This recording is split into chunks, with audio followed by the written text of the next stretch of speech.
The alarm clock rang at 4:30 in the morning, just as it had done every single day for the past 15 years.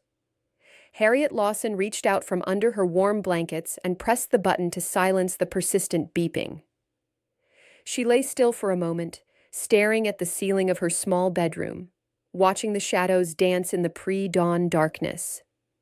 At 66 years old, Harriet had learned to appreciate these quiet moments before the day began. Her body no longer moved with the speed it once had, and her joints needed a few extra minutes to warm up before she could start her morning routine.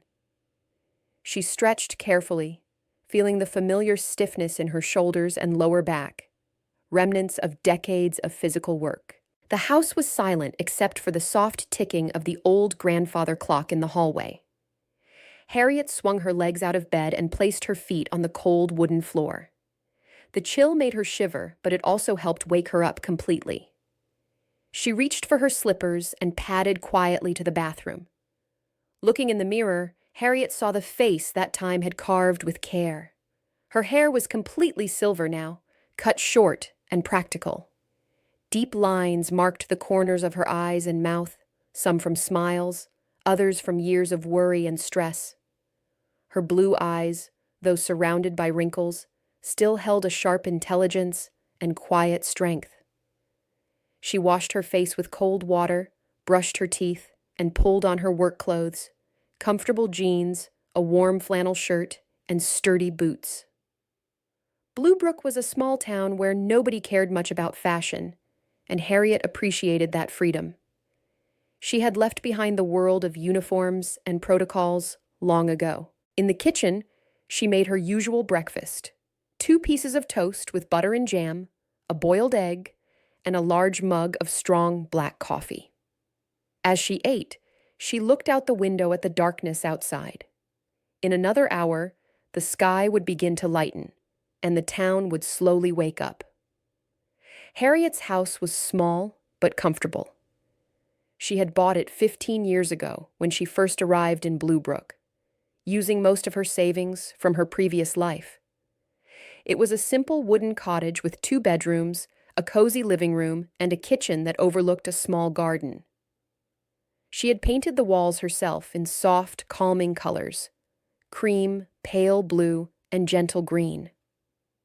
The furniture was old, but well-maintained, mostly pieces she had found at local yard sales or received as gifts from neighbors. The living room held her favorite armchair, positioned near the fireplace where she spent her evenings reading. Bookshelves lined one wall, filled with novels, gardening books, and cookbooks. There were no family photographs on display, no pictures from her past. The walls held only a few landscape paintings and a calendar from the local bakery.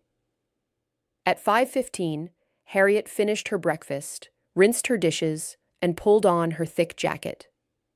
She grabbed her keys from the hook by the door and stepped outside into the cold morning air. The sky was still dark, but she could see the first hints of gray on the eastern horizon. Her delivery van was parked in the driveway, a white vehicle with Bluebrook Bakery painted on the sides in cheerful blue letters. The van was old but reliable, and Harriet kept it meticulously clean. She climbed into the driver's seat, started the engine, and let it warm up for a few minutes while she checked her delivery list for the day. The bakery was located in the center of town, a 10-minute drive from her house. As Harriet drove through the empty streets, she knew every turn, every bump in the road. Bluebrook was not a large place, just over 2,000 residents, and most of the buildings dated back to the early 1900s. The town had grown up around the lumber industry, but those days were long gone. Now, Bluebrook survived on small businesses, a few farms, and the tourists who came during the summer months to enjoy the nearby lake and forests. The streets were lined with maple and oak trees, their leaves now turning brilliant shades of red, orange, and yellow. It was October, Harriet's favorite time of year in Bluebrook. The air was crisp and clean, the summer tourists had gone home, and the town returned to its peaceful routine. She pulled up to the back entrance of the bakery at 5:30 sharp. The lights were already on inside, and she could see movement through the windows. Harriet parked the van and walked to the door, which opened before she could knock. "Morning, Harriet," called Tom Bradley, the bakery owner. He was a large man in his 50s with flour permanently dusted on his apron and a friendly smile always on his face. "Right on time, as always." "Morning, Tom," Harriet replied, stepping into the warm bakery. The smell of fresh bread and pastries filled the air, making her stomach rumble despite her recent breakfast. "How's the baking going today?" "Excellent batch this morning," Tom said proudly. The sourdough came out perfect, and Linda made extra cinnamon rolls. "They're already selling well," had a few early customers come by. Linda Bradley, Tom's wife, emerged from the kitchen carrying a tray of golden brown rolls. She was a petite woman with graying hair pulled back in a neat bun, and she moved with the efficient grace of someone who had spent decades in a kitchen. "Good morning, Harriet, dear," Linda said warmly. "I saved you a cinnamon roll, fresh out of the oven." "You're spoiling me, Linda," Harriet said with a genuine smile, accepting the still warm pastry wrapped in paper. "Thank you." "Nonsense." Linda waved her hand dismissively. "You're out there in the cold every morning while we're warm in here." "It's the least I can do." Tom and Linda Bradley had owned the bakery for 30 years. They were kind, hard-working people who treated Harriet like family. When she had first arrived in Bluebrook 15 years ago, Tom had been looking for a delivery driver. Harriet had needed a job, something simple and stress-free. And the position had been perfect. She had been making the rounds ever since. "Let me help you load the van," Tom said, already lifting crates of bread from the cooling racks. Harriet followed him, and together they loaded the morning's deliveries: loaves of white, wheat, and sourdough bread, bags of rolls, boxes of donuts and pastries, and special orders for restaurants and cafes. The work took about 20 minutes. Harriet knew exactly how to organize the van so that she could access each delivery in the right order. The crates were labeled with destination names, and she had the route memorized perfectly. "Okay, that's everything," Tom said, closing the van's rear doors. "You've got the special order for the Riverside Cafe. Margaret called yesterday and doubled her pastry order. Something about a big group coming through this morning." "Got it," Harriet confirmed, mentally adjusting her route. The Riverside Cafe was usually her third stop, but with a larger order, she might need to deliver their second to make sure Margaret had everything she needed in time. "Drive safe," Linda called from the bakery doorway. "Roads might be icy this morning. Temperature dropped overnight." "I will," Harriet promised. "See you both this afternoon." She climbed back into the van and checked her watch. 6 o'clock exactly. Time to begin the route. Harriet's delivery route through Bluebrook had become as familiar to her as breathing. She could drive it in her sleep, and over the years it had become more than just a job. It was her connection to the community. Her first stop was always the Corner Market, a small grocery store on Maple Street run by George and Susan Chen. The elderly couple had immigrated from Taiwan 40 years ago and had built their business from nothing. They were always waiting for her when she arrived at 6:15, standing behind the counter with their morning tea. "Good morning, Harriet," George called out as she carried in 2 crates of bread. At 78, he was still spry and energetic, though Susan had been gently encouraging him to think about retirement. "Morning, George, Susan," Harriet greeted them, setting the crates on the designated counter space. 6 loaves of wheat, 8 white, 4 sourdough, and 2 dozen rolls. "Perfect, perfect," Susan said, already beginning to unpack the bread onto the store shelves. "Did you hear about the Johnsons' new baby?" "Born yesterday evening. A healthy girl." Harriet smiled. "That's wonderful news. I'll have to stop by with a card. News traveled fast in Bluebrook, and the arrival of a baby was always cause for celebration. "They named her Emma," George added. "Pretty name, don't you think?" "Very pretty," Harriet agreed. She chatted with the Chens for a few more minutes about the weather and the upcoming harvest festival before moving on to her next stop. The Riverside Cafe was located near the small river that ran through the eastern edge of town. It was a popular spot for breakfast, run by Margaret Walsh, a bustling woman in her 40s who never seemed to stop moving. When Harriet arrived at 6:30 with the doubled pastry order, Margaret was already dealing with a crowd. "Harriet!" "Thank goodness!" Margaret exclaimed, rushing to help unload. "That tour bus came early. I've got 30 hungry people in there, and they're eating everything in sight." Together, they quickly moved boxes of donuts, muffins, and croissants into the cafe's kitchen. Through the doorway, Harriet could see the main dining area packed with tourists, all talking loudly and studying maps of the area. "This should hold them," Harriet said. "Need anything else?" "No. You're a lifesaver," Margaret said gratefully. "Literally.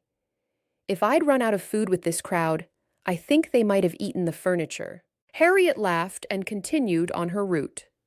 Next came the Bluebrook Diner, where she delivered bread and rolls to Frank Morrison, the gruff but kind-hearted owner. Then she stopped at the Sunshine Cafe, run by young couple Jake and Emily Torres, who had moved to Bluebrook 3 years ago from the city, looking for a quieter life. "Morning, Harriet," Jake greeted her cheerfully. He was in his early 30s, with an easy smile and a passion for cooking that made his breakfast specials locally famous. "Emily's in the back. She was asking about you yesterday." Emily emerged, holding their 2-year-old daughter, Sophie, on her hip. "Harriet! I wanted to thank you for the soup you brought when Sophie was sick last week. It really helped." "It was nothing," Harriet said, though she felt a warm glow at the gratitude. She had learned that one of the best parts of living in a small town was the way people looked after each other. Little Sophie reached out toward Harriet, and without thinking, Harriet took the child and bounced her gently. "How are you feeling, sweetheart?" "All better?" Sophie giggled and grabbed at Harriet's silver hair. Emily laughed. "She's completely recovered." "Thank you again." As Harriet continued her rounds, she stopped at the elementary school to deliver bread for the cafeteria, at the senior center where she always spent an extra few minutes chatting with the residents, and at 3 different bed and breakfasts that catered to the tourist trade. Each stop brought conversations and connections. Harriet learned that old Mr. Peterson's arthritis was acting up, that the Andersons were planning to repaint their house in the spring, that Sarah Mitchell's son had gotten engaged. She heard complaints about the town council's plan to change the garbage collection schedule and excitement about the upcoming Halloween festival. By 9 o'clock, Harriet had completed the main business deliveries and moved on to her residential customers. These were mostly elderly residents or families who preferred the convenience of having fresh bread delivered to their doors. She drove down Willow Lane and stopped at Mrs. Eleanor Hartley's small Victorian house. Eleanor was 92 years old and had lived in Bluebrook her entire life. She ordered 1 loaf of wheat bread every Tuesday, Thursday, and Saturday, and she always invited Harriet in for tea. Come in, dear," Eleanor said, opening the door before Harriet could knock. "I just put the kettle on." "I can't stay long today, Eleanor," Harriet said gently, stepping into the warm, cluttered living room. "I'm running a bit behind schedule." "Just 5 minutes," Eleanor pleaded, and Harriet couldn't refuse. The old woman lived alone, and Harriet knew these brief visits meant a great deal to her. They sat in Eleanor's kitchen, drinking tea from delicate china cups that had belonged to Eleanor's grandmother. The walls were covered with photographs spanning nearly a century. Eleanor as a young girl, her wedding photo from 1953, pictures of her children and grandchildren. "How are your knees feeling?" Harriet asked. Eleanor had been struggling with joint pain for months. "Oh, getting old is not for the weak," Eleanor said with a wry smile. "But I manage. Dr. Patterson gave me new medication that helps, and my granddaughter calls every Sunday. That helps too." They talked about the upcoming Harvest Festival, and Eleanor reminisced about the festivals from her youth. "The whole town would come out," she said, her eyes distant with memory. "We'd have dancing in the town square until midnight. Your generation missed those good old days." Harriet smiled but said nothing. Eleanor assumed Harriet had grown up in Bluebrook, like most of the longtime residents. Harriet had never corrected that assumption. After finishing her tea and promising to stop by again on Thursday, Harriet continued her route. She delivered to 7 more houses, including the Robinsons, who had 4 children and went through bread faster than any other family in town, and the Patel family, who ran the town's only gas station and convenience store. Her last residential delivery was always to the Miller farm, located 3 miles outside of town. Robert and Catherine Miller were in their 60s and ran a small dairy operation. They ordered bread twice a week, and Harriet enjoyed the drive out to their property, which offered beautiful views of the surrounding hills and forests. "Morning, Harriet," Robert called out from the barn as she pulled up. He was a tall, weathered man with kind eyes and strong hands from decades of farm work. "Right on time, as always." Catherine came out of the farmhouse, wiping her hands on her apron. "Harriet, dear, come in for a moment. I have something for you." Inside the warm farmhouse kitchen, Catherine presented Harriet with a dozen fresh eggs and a jar of homemade strawberry jam. "From our hens and our berry patch," she said. "Consider it a thank you for being so reliable all these years." "You don't have to do this," Harriet protested, though she was touched by the gesture. "We want to," Robert said firmly. "You're more than just our bread delivery person, Harriet. You're part of this community." Harriet felt a lump in her throat. This was what she had found in Bluebrook: acceptance, kindness, and a sense of belonging. After the darkness of her past, this small town had given her a new life. By 10:30, Harriet had completed her entire route. She drove back to the bakery to return the van and empty crates. Tom was in the front of the shop, serving the late-morning customers, while Linda worked in the back kitchen. "All done?" Tom asked when Harriet came in. "All done," she confirmed. "Everything delivered. No problems." "Excellent. Same time, Monday morning?" "Same time," Harriet agreed. She worked Tuesday through Saturday, with Sundays and Mondays off. The schedule gave her a good balance between work and personal time. She said goodbye to Tom and Linda, climbed into her personal car, an old but reliable sedan, and drove home.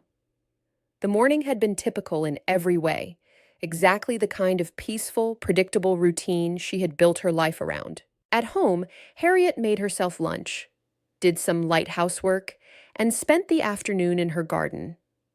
She had planted vegetables in the spring, and now she was harvesting the last of the tomatoes and squash before the first hard frost arrived.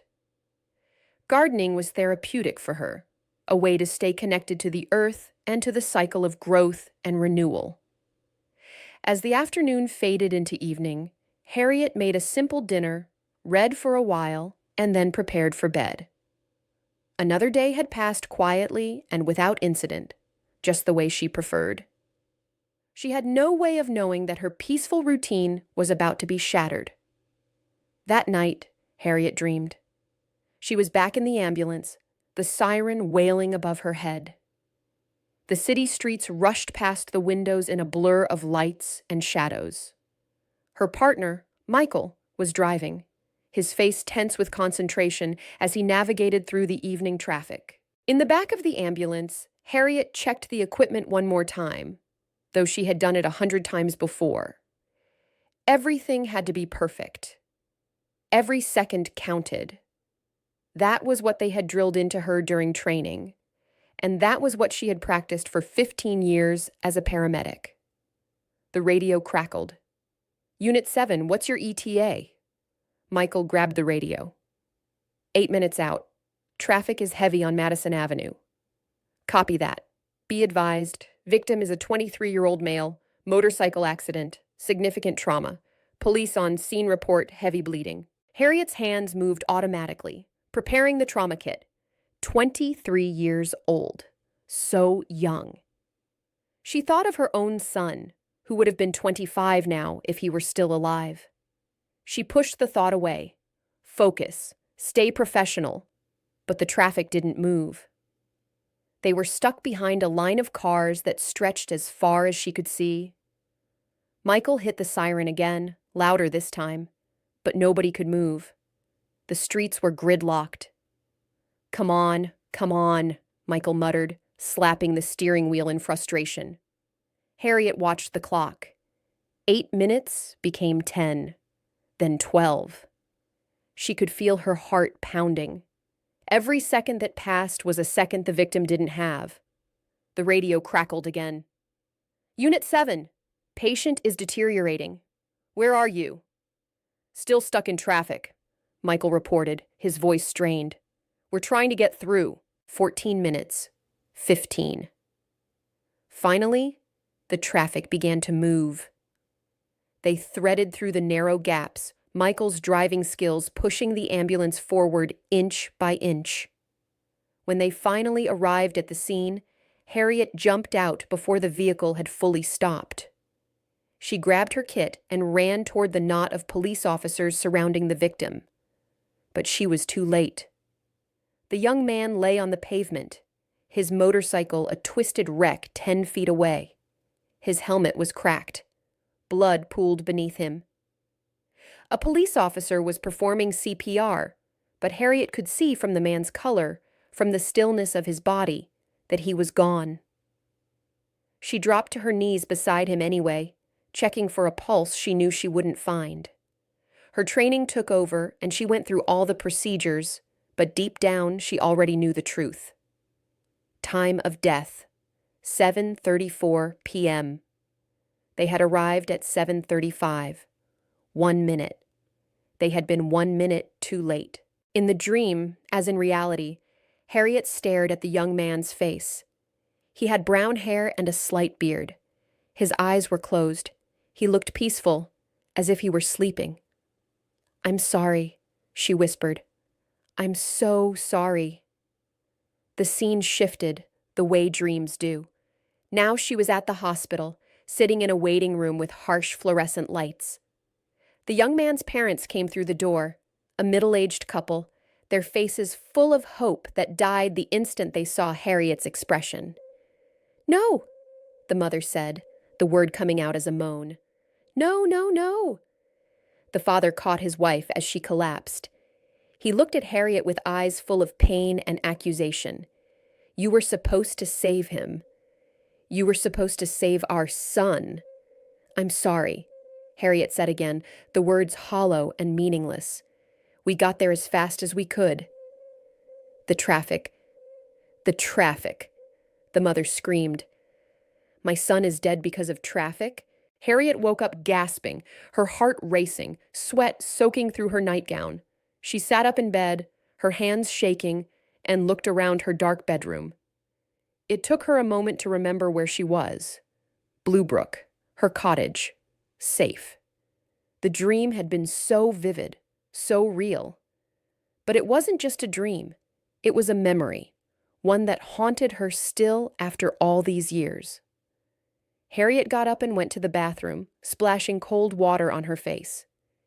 In the mirror, her reflection looked pale and shaken. She took several deep breaths, trying to calm her racing heart. She hadn't had that nightmare in months. For a while, after she first moved to Bluebrook, the dreams had come every night. She would wake up screaming, reliving that terrible evening over and over. But gradually, as the years passed and her new life took root, the nightmares had faded. Now they only came occasionally, usually triggered by stress or exhaustion. Harriet went to the kitchen and made herself a cup of chamomile tea. She sat at the table, wrapping her hands around the warm mug, and let the memories come. She had learned that fighting them only made things worse. His name had been Daniel Reeves. He had been a graduate student, studying engineering. He had been riding his motorcycle home from the university when a car ran a red light and struck him. The impact had thrown him 30 feet. His injuries were severe. Internal bleeding, fractured skull, collapsed lung. If Harriet and Michael had arrived 5 minutes earlier, they might have saved him. The emergency room doctors had confirmed it later. 5 minutes would have made all the difference. But they hadn't arrived 5 minutes earlier. They had been stuck in traffic, helpless, while Daniel Reeves bled out on a city street. The official investigation had cleared Harriet and Michael of any wrongdoing. The traffic had been unusually heavy due to an earlier accident. There was nothing they could have done differently. The police report stated clearly, paramedics responded appropriately given the circumstances. But the report didn't matter. The clearance didn't matter. Harriet had failed. She had dedicated her life to saving people, and when it mattered most, she had failed. In the weeks after Daniel's death, Harriet had tried to continue working. She showed up for her shifts, went through the motions, responded to calls. But something had broken inside her. Every time the ambulance got stuck in traffic, she would panic.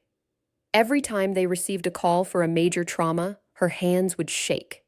She started making small mistakes, forgetting to check equipment, miscommunicating with her partner. Finally, after 3 months, Michael had pulled her aside.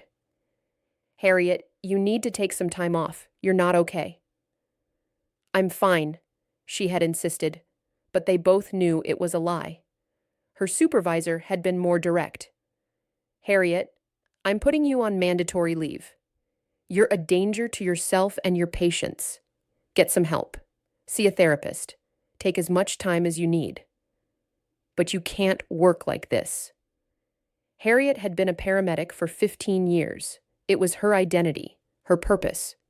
She had been good at it, one of the best in her department. She had saved countless lives, had been there for people in their darkest moments. But one failure, one death she couldn't prevent, had destroyed her confidence and her career. She had tried therapy, she had tried medication, she had tried support groups. Nothing helped. The guilt and the fear remained, a constant weight on her chest. 6 months after Daniel Reeves's death, Harriet had resigned from the ambulance service. She couldn't face another emergency, couldn't handle another life or death situation. She had packed up her apartment, sold most of her possessions, and left the city. She had driven north for 2 days, following small highways through rural areas, looking for a place where nobody knew her, where she could start over. When she arrived in Bluebrook and saw the "Driver Wanted" sign in the bakery window, it had felt like fate. Tom and Linda Bradley had hired her on the spot. They didn't ask many questions about her past. They just needed someone reliable who could get up early and drive carefully. Harriet was perfect for the job, and so she had stayed. 15 years had passed. She had built a new life, made new friends, found a measure of peace. Most days she didn't think about her old career. Most nights she didn't have the nightmares. But the past never truly went away. It lived inside her, a shadow that occasionally emerged to remind her of who she had been and what she had lost. Harriet finished her tea and glanced at the clock. It was 3 in the morning. She wouldn't be able to go back to sleep now. Instead, she wrapped a blanket around her shoulders and settled into her favorite armchair with a book. Outside, the October night was quiet and dark. The town slept peacefully, unaware of the ghosts that haunted one of its most beloved residents. The next morning, Harriet woke at the usual time feeling tired, but determined not to let the nightmare affect her day. She went through her morning routine, delivered the bread as always, and then headed to the community center for her weekly volunteer shift. The Bluebrook Community Center was a converted old schoolhouse that now served as a hub for various activities and programs. Every Wednesday afternoon, Harriet volunteered in the senior activity room, helping organize card games, book clubs, and crafts. When she arrived at 1 o'clock, Dorothy Palmer, the center's director, greeted her warmly. Dorothy was an energetic woman in her 50s who seemed to know everyone in town and remembered every detail about their lives. "Harriet!" "Perfect timing. We've got a full house today. The quilting circle is working on the auction piece, the book club is arguing about their latest read, and Mr. Henderson is threatening to start a poker game in the corner." Harriet smiled. "Sounds like a normal Wednesday. Where do you need me?" "Can you help set up for the crafts group? They want to make Halloween decorations today. Supplies are in the storage closet." For the next 3 hours, Harriet helped a group of 8 senior citizens cut out paper bats and ghosts, paint small pumpkins, and create festive door wreaths. The room was filled with laughter and chatter as the group worked. "This is going to look wonderful in my window," said Betty Crawford, holding up her completed bat decoration. Betty was 78 and lived alone after her husband passed away the previous year. She came to the community center every day, seeking company and activity. "It's very artistic," Harriet said sincerely. "You've got a good eye for color." "Oh, go on," Betty said, but she was clearly pleased. She leaned closer to Harriet and lowered her voice. "Did you hear about the Wilson boy? Got arrested for drunk driving last week. His poor mother is beside herself." Harriet had indeed heard. It was impossible not to hear everything in Bluebrook, but she just nodded sympathetically and let Betty talk. The woman needed to process her feelings, and sometimes just having someone listen was enough. The crafts group was joined by Harold Henderson, the man Dorothy had mentioned earlier. At 83, Harold was the oldest regular at the community center and one of its most colorful characters. He had been a fisherman for 60 years and still drove his old truck down to the lake every Saturday to fish, weather permitting. "Harriet, tell these ladies I'm right," Harold said, settling into a chair with a grunt. "The Harvest Festival should have a fishing contest like we used to have in the old days. Young people these days don't know how to fish proper." "I think that's up to the festival committee, Harold," Harriet said diplomatically. "Committee, bah!" Harold grumbled. "Everything's run by committees now. Takes 5 people and 3 meetings to decide what color napkins to buy." Despite his complaints, Harold was soon happily cutting out paper pumpkins and telling exaggerated stories about the fish he had caught over the years. The group listened with tolerant amusement. They had all heard Harold's stories many times before, but he told them with such enthusiasm that nobody minded the repetition. At 3:30, the crafts session ended and people began to leave. Harriet helped clean up, washing paintbrushes and putting away supplies. As she worked, she chatted with Dorothy about plans for the Harvest Festival, which was scheduled for the following Saturday. "We're expecting a big turnout this year," Dorothy said. "The weather forecast is perfect, and we've got vendors coming from 3 counties over. Plus, the high school band agreed to perform, and the Rotary Club is running a barbecue stand." "Sounds like it will be great," Harriet said. She had attended every Harvest Festival since moving to Bluebrook, and she always enjoyed the festive atmosphere and community spirit. "I hope you're planning to enter something in the baking contest," Dorothy said with a knowing smile. "Your apple pie would definitely win the blue ribbon." "Oh, I don't know," Harriet demurred. "There are much better bakers in this town than me." "Nonsense. I've tasted your pie, Harriet. It's exceptional." Before Harriet could respond, the community center door burst open and a woman rushed in, looking frantic. It was Jennifer Mason, a young mother with 2 small children. "Dorothy, thank God you're here." Jennifer was breathing hard as if she had been running. "I need help." I locked my keys in the car with Emma inside. Dorothy immediately snapped into crisis mode. Where's your car? Right outside the library. I was returning books, and I set my keys on the seat for just a second, and Emma hit the lock button from the inside. She's only 2. She doesn't understand how to unlock it. Harriet followed Dorothy and Jennifer outside, where a small crowd had gathered around a blue sedan.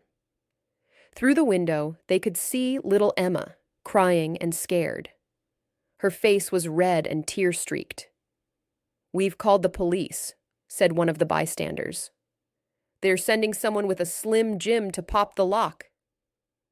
"How long will that take?" Jennifer asked desperately, pressing her hand against the window. "Emma's terrified." "Chief Bradley said maybe 10 minutes, the bystander replied.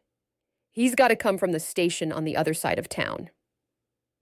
Harriet studied the situation calmly. The car was newish model, the windows were all sealed tight, and the door locks were electronic. Emma was crying, but not in immediate danger. Still, 10 minutes was a long time for a frightened toddler. "Jennifer, is the car running?" Harriet asked. "No, thank God, the engine's off. Is Emma buckled into her car seat?" "Yes." "Then she's safe for now," Harriet said in a calm, reassuring voice. "The police will be here soon. In the meantime, let's try to keep Emma calm. Can you get down to her eye level and talk to her through the window?" Jennifer immediately crouched down and started making silly faces at her daughter through the glass, talking in a soothing voice. "It's okay, sweetheart. Mommy's right here. See? We're going to get you out very soon." Emma's crying lessened a bit as she focused on her mother's face. Harriet watched, feeling a familiar sensation, the calm, analytical mindset of someone trained to handle emergencies. She found herself automatically assessing the situation, running through options, thinking about worst-case scenarios and how to prevent them. She pushed the feeling down. This wasn't her job anymore. The police would handle it. She was just a bread delivery driver who happened to be present. 8 minutes later, Police Chief David Bradley arrived in his patrol car. He was Tom Bradley's younger brother and had been Bluebrook's police chief for 20 years. He was a competent, no-nonsense officer who knew everyone in town. "Okay, Jennifer, let's get your little one out of there," he said, pulling a Slim Jim from his trunk. He slid the tool down between the window and the door frame, working carefully to trigger the lock mechanism.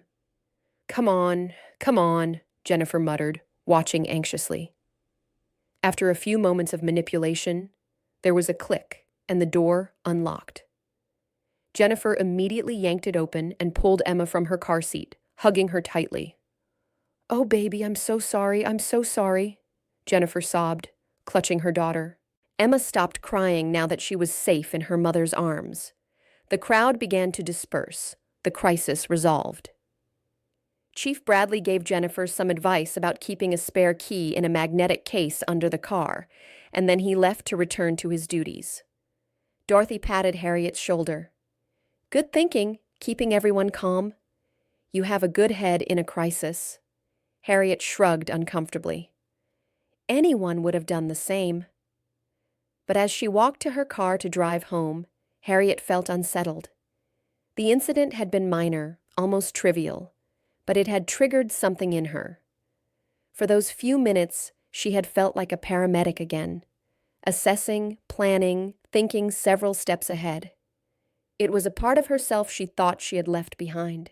That evening, alone in her cottage, Harriet stood in her living room and looked at the closet in the hallway. She rarely opened it. Inside were boxes containing the remnants of her old life, her old uniforms, her certifications and awards, her textbooks and training manuals. She had kept them when she moved to Bluebrook, unable to throw them away even though she never looked at them. They were evidence of who she used to be, carefully packed away and hidden. Harriet opened the closet door and pulled out one of the boxes. Inside, wrapped in tissue paper, was her old uniform shirt. The dark blue fabric was crisp and clean. The shoulder patch read City Ambulance Service. Her name was embroidered over the pocket, H. Lawson, Paramedic. She held the shirt up to the light, remembering the weight of it, the way it had felt to wear it. She remembered the pride she had felt in her work, the satisfaction of making a difference, the adrenaline rush of saving lives, and she remembered the failures, the losses, the night Daniel Reeves died while she sat stuck in traffic. Harriet carefully folded the shirt and put it back in the box. She closed the closet door and went to make dinner. The past needed to stay in the past. She had a good life now, a peaceful life. She didn't need to revisit old wounds, but that night she dreamed again. The week leading up to the Harvest Festival was busy for everyone in Bluebrook. The town square was transformed with decorations, vendor tents went up, and every store displayed autumn displays in their windows. Harriet continued her daily bread route, but everywhere she went, people were talking about the festival. The weather forecast predicted perfect October weather, sunny and cool. The vendor list had grown to include craftspeople, artists, and food sellers from all over the region. The high school band had been practicing for weeks. On Thursday morning, while delivering bread to the corner market, Harriet found George and Susan Chen decorating their storefront with orange and yellow streamers. "Harriet! What do you think?" George gestured proudly at their work. "Susan insisted we needed more orange. I think we have enough orange to be seen from space." Susan swatted his arm playfully. "Don't listen to him. It looks festive. Are you entering anything in the festival contests, Harriet?"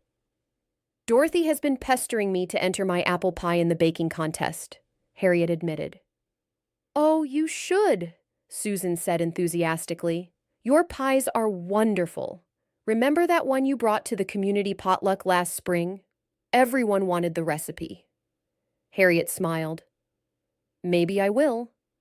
I have been wanting to try a new crust technique."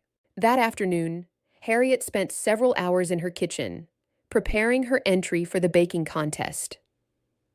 She made her own pie crust from scratch, using cold butter and careful technique to create layers of flaky pastry.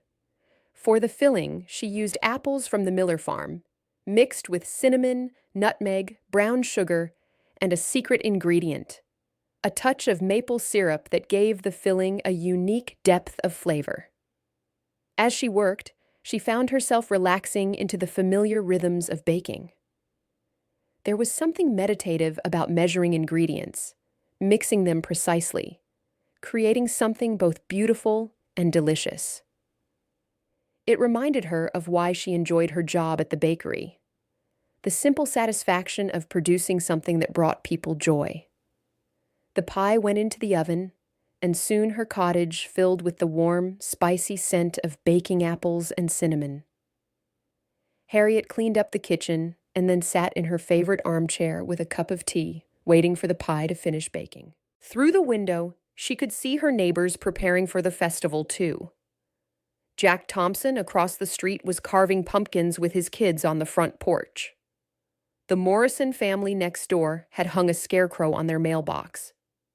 Even old Mr. Peterson, who rarely participated in community events, had put out a pot of orange mums by his door. This was what Harriet loved about Bluebrook: the sense of community, the way everyone came together for shared celebrations. In the city, she had known her neighbors only by sight. Here, she knew everyone's name, their stories, their families. It was the opposite of the anonymous, isolated life she had left behind. The timer rang, and Harriet pulled the pie from the oven. It was perfect, golden brown crust, filling bubbling through the decorative vents she had cut in the top. She set it on the counter to cool, feeling quietly proud of her work. Friday was her last workday before the weekend festival. The bakery was extraordinarily busy, with Tom and Linda working overtime to fill special orders for festival vendors. Harriet's delivery route took longer than usual, because everyone wanted to chat about their plans for Saturday. At the Miller farm, Catherine insisted Harriet stay for a quick lunch. "You need to keep your strength up," Catherine said, setting out homemade soup and fresh bread. "You work too hard, Harriet. You're always taking care of everyone else." "I enjoy it," Harriet said honestly. "It makes me feel useful." Robert came in from the barn, washing his hands at the kitchen sink. "Well, we appreciate you." "You're one of the good ones, Harriet. This town is lucky to have you." Harriet felt warmth spread through her chest. Comments like that still touched her, even after 15 years. She had been so afraid when she first came to Bluebrook, afraid that people would reject her, that she wouldn't fit in, that her past would somehow catch up with her. But the town had welcomed her with open arms and never asked uncomfortable questions. That evening, Harriet wrapped her cooled pie carefully in plastic wrap and placed it in a box for transport to the festival. Tomorrow would be a good day. She was looking forward to it. She had no premonition of what was coming. No sense of the crisis that would soon shatter her peaceful existence and force her to confront everything she had been running from for 15 years. Saturday morning dawned clear and bright, with a sky so blue it almost hurt to look at it. Harriet woke early, as always, and took extra care getting ready.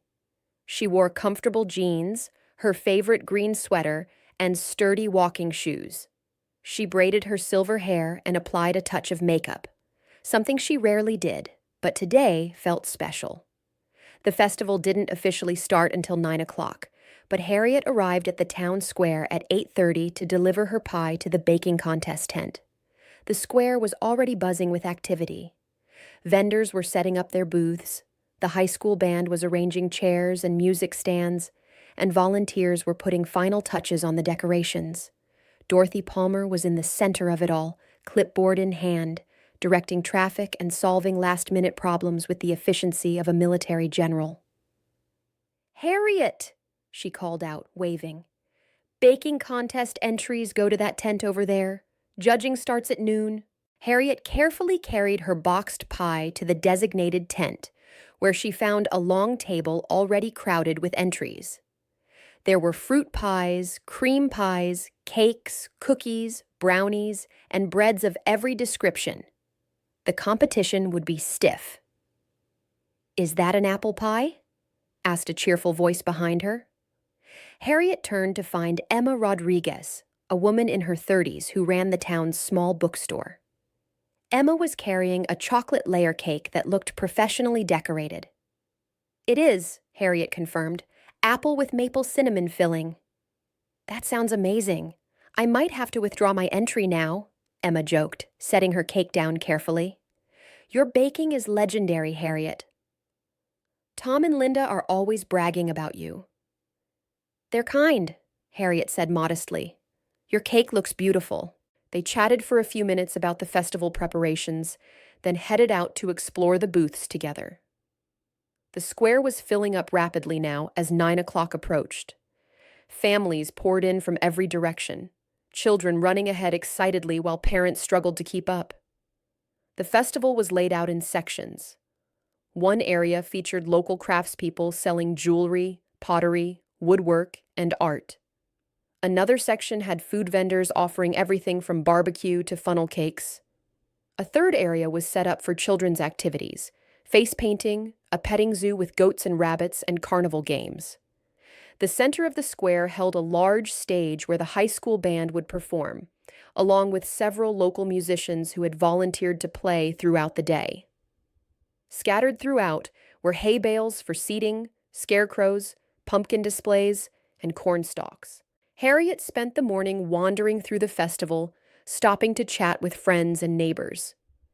She bought a beautiful hand-thrown pottery mug from a local artist, sampled maple fudge from a vendor, and watched children squeal with delight at the petting zoo. At 10:30, she ran into Tom and Linda Bradley at the barbecue stand run by the Rotary Club. "Harriet, are you enjoying the festival?" Linda asked, linking her arm through Harriet's. "It's wonderful," Harriet said. "The town really came together for this." Tom nodded proudly. "Best turnout we've had in years, and the weather couldn't be more perfect. Say, did you enter your pie in the contest?" "I did," Harriet admitted. "Then you're going to win," Tom said confidently. "I've tasted your pies, remember? Best in the county." At 11 o'clock, the high school band began their performance, playing an energetic mix of popular songs and classic marching band numbers. A crowd gathered around the stage, clapping and swaying to the music. Harriet found a hay bale to sit on and enjoyed the show, feeling grateful for this simple, happy moment. At noon, as promised, the baking contest judging began. Harriet joined the crowd of spectators outside the contest tent, watching through the open flaps as 3 judges carefully examined and tasted each entry. The judges were the mayor, Mrs. Eleanor Hartley, who had insisted she was qualified despite being 92, and Pierre Dubois, a professional chef who owned a restaurant in a town 30 miles away. The judging took nearly an hour. Harriet stood with Emma Rodriguez and several other contestants, all nervously waiting for the results. Finally, Dorothy Palmer emerged from the tent with the results. "Ladies and gentlemen," she announced loudly, drawing everyone's attention, "we have the winners of this year's baking contest." She read through the categories: best cookies, best bread, best cake, and best pie. When she announced best pie, Harriet held her breath.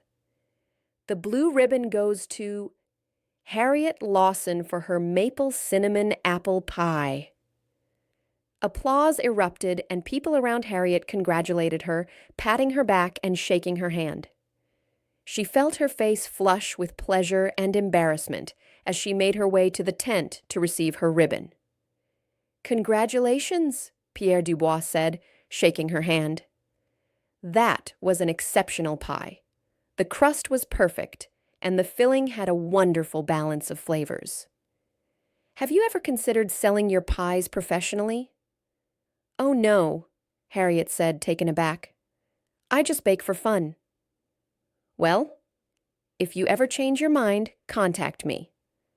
I'd be happy to carry your pies in my restaurant." Harriet thanked him and stepped back into the crowd, clutching her blue ribbon. She found herself grinning like a child. It was just a small-town baking contest, nothing significant in the grand scheme of things, but it felt good to be recognized for something she had created. She was still smiling when she heard the first scream. The scream came from the direction of the main road, about 200 yards from the town square. It was a sound of pure terror, and it cut through the festival noise like a knife. Harriet's training kicked in before her conscious mind could react. She was already moving toward the sound while other people were still turning their heads, trying to figure out what had happened. She pushed through the crowd, her heart racing.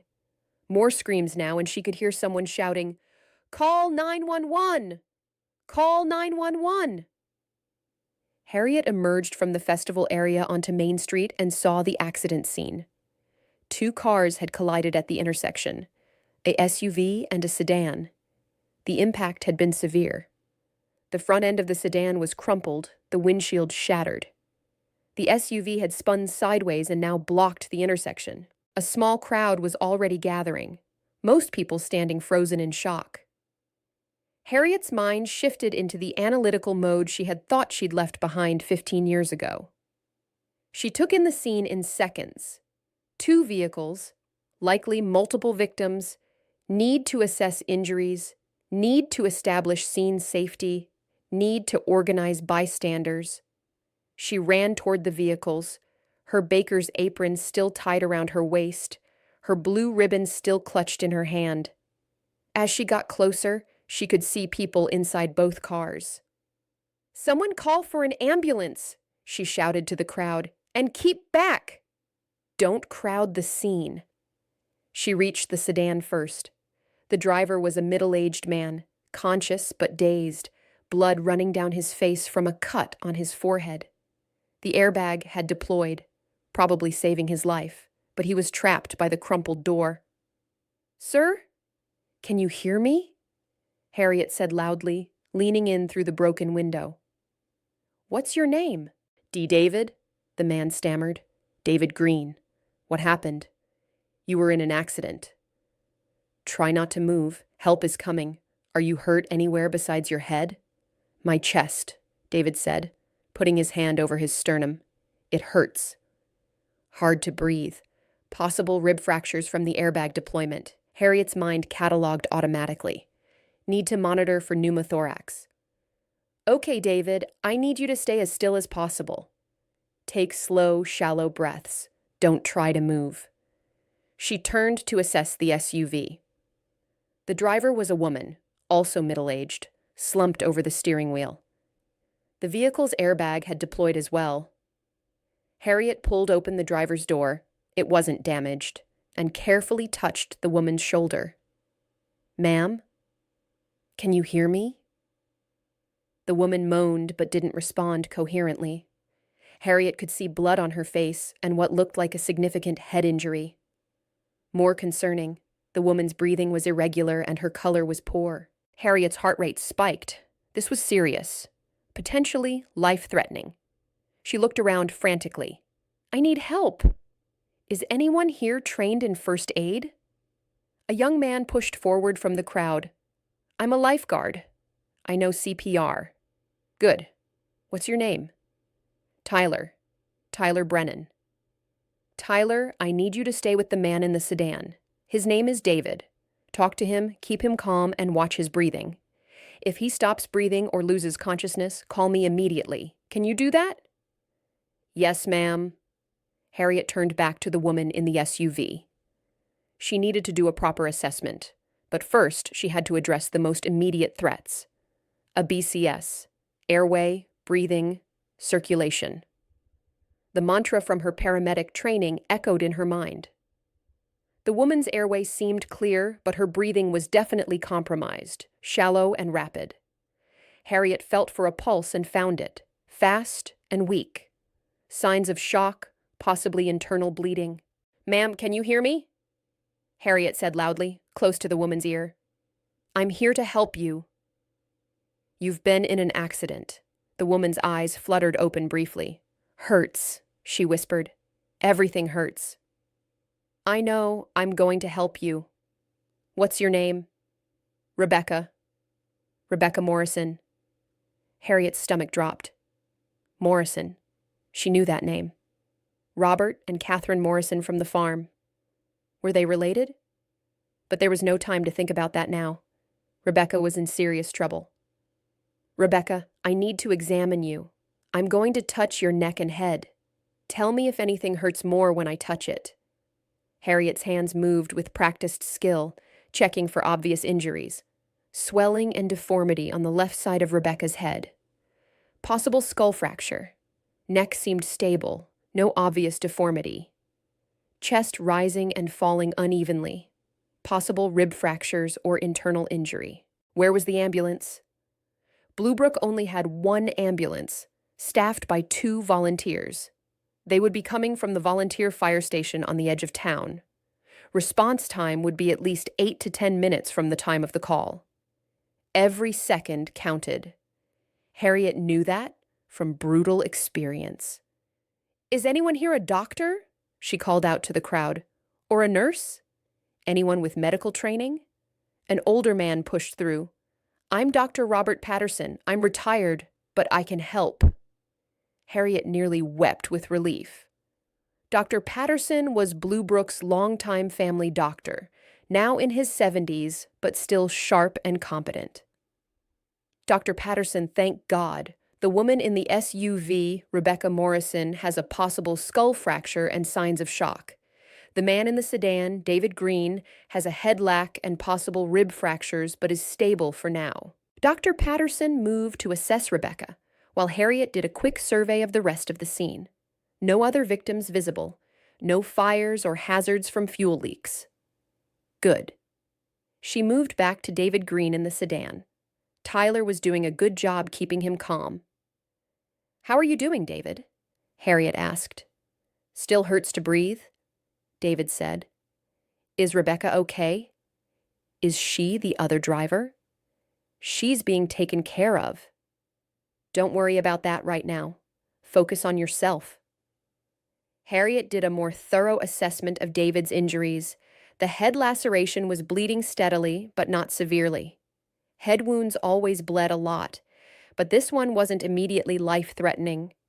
His chest pain and difficulty breathing were more concerning. She gently felt his ribcage, and David winced. "Tender there," he gasped. "Okay, try to breathe slowly and evenly. Don't take deep breaths. The ambulance will be here soon." She heard Dr. Patterson's voice behind her, urgent. "Harriet! I need help here!" Harriet spun around and ran back to the SUV. Rebecca's condition had deteriorated. Her breathing was now labored and gurgling. Her lips were turning blue. "She's going into respiratory distress," Dr. Patterson said grimly. "Possible tension pneumothorax. I can't do anything for that here without equipment." A tension pneumothorax, a collapsed lung with air trapped in the chest cavity, putting pressure on the heart and other lung. It was a life-threatening emergency that required immediate decompression. Harriet's mind raced.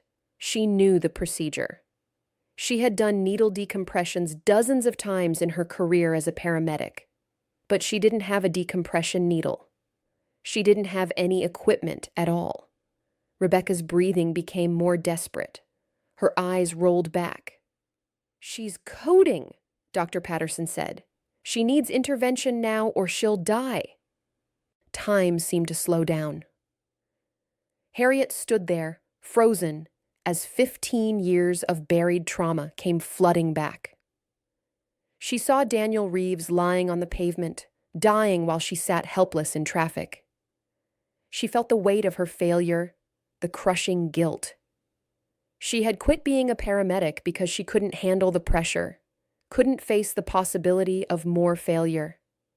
She had run away to Bluebrook to hide from emergencies, from responsibility, from the risk of failing another person. But Rebecca Morrison was dying right now, right in front of her. In that frozen moment, Harriet had a choice. She could step back, let Dr. Patterson handle it, wait for the ambulance. She could protect herself from the pain of failing again. Or she could fight. Rebecca's lips were turning darker blue. Her body was starting to go limp. Harriet made her choice. "Someone bring me the sharpest knife you can find," she shouted, "and clean cloth for bandages." Now, people scattered to follow Harriet's orders. Within seconds, someone handed her a folding pocket knife from their belt. It wasn't sterile, but it would have to do. "Dr. Patterson, I'm going to attempt a needle thoracostomy," Harriet said, her voice steady despite the adrenaline flooding her system. "Except I don't have a needle."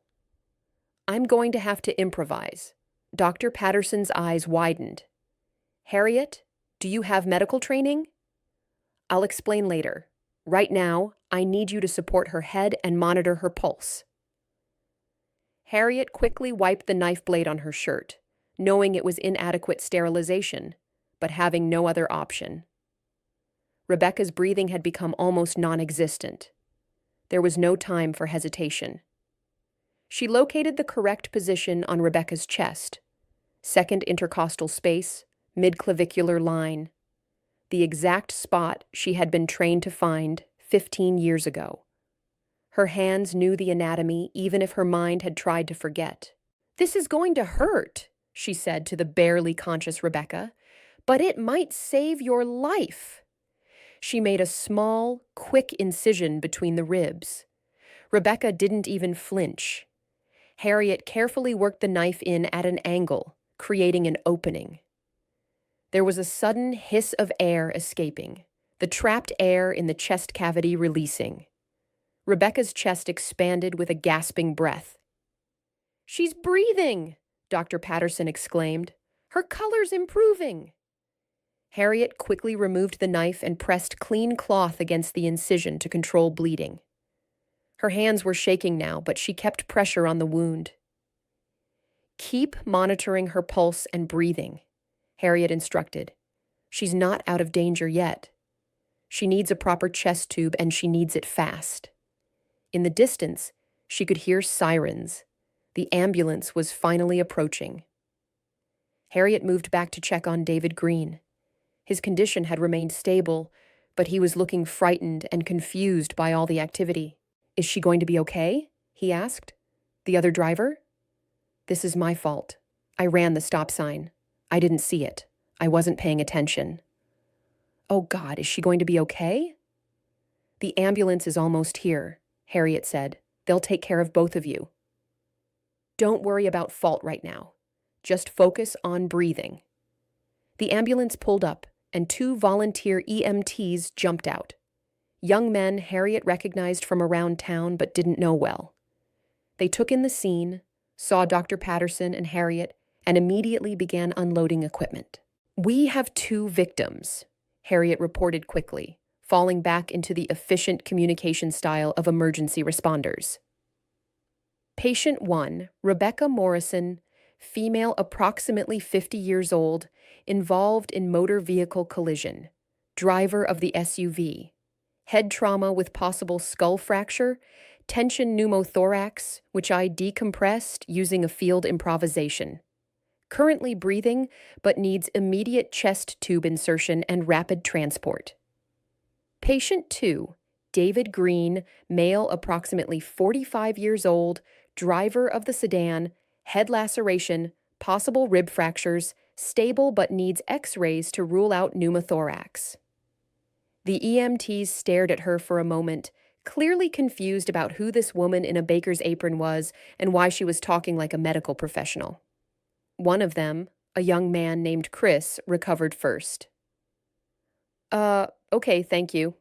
We'll take it from here." "Rebecca is critical," Harriet emphasized.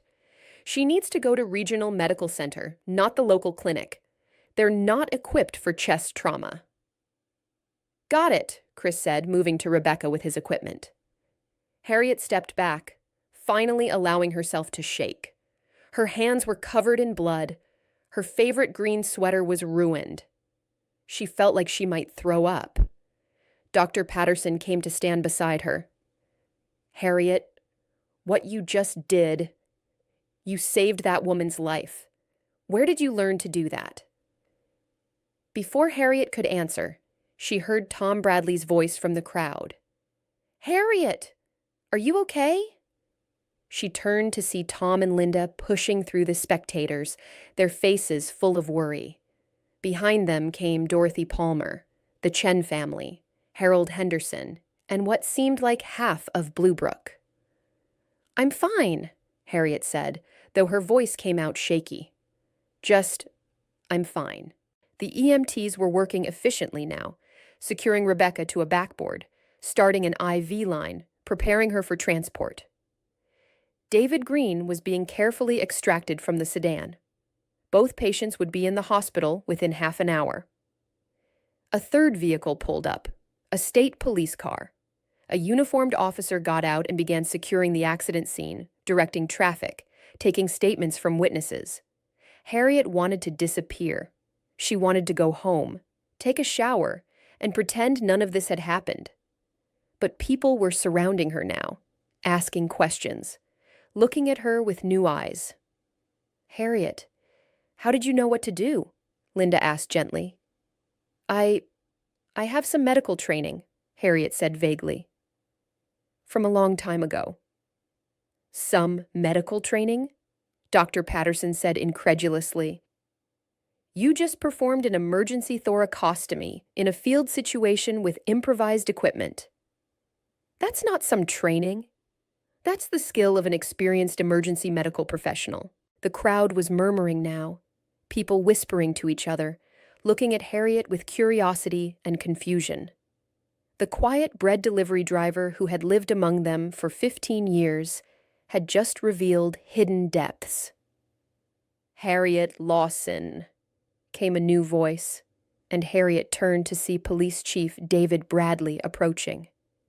He looked at her bloody hands and clothes with a raised eyebrow.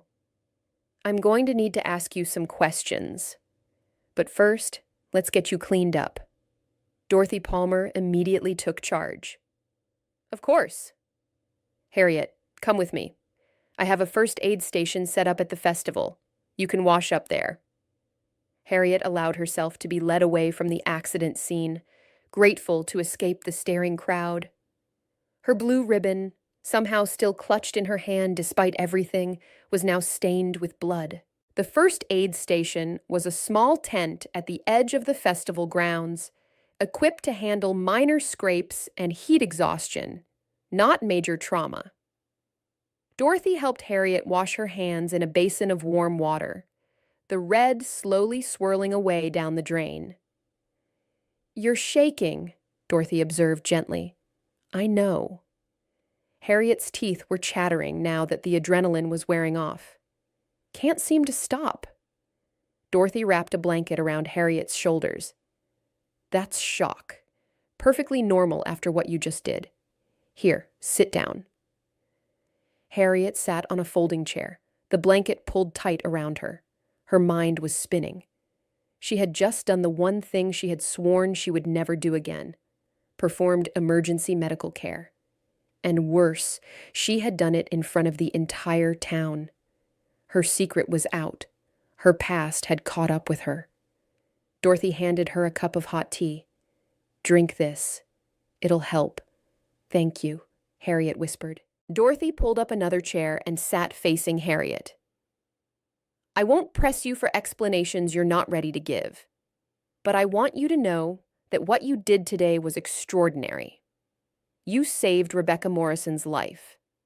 Whatever you're feeling right now, remember that." Tears suddenly blurred Harriet's vision. "I was so scared," she admitted. "I didn't know if I could do it.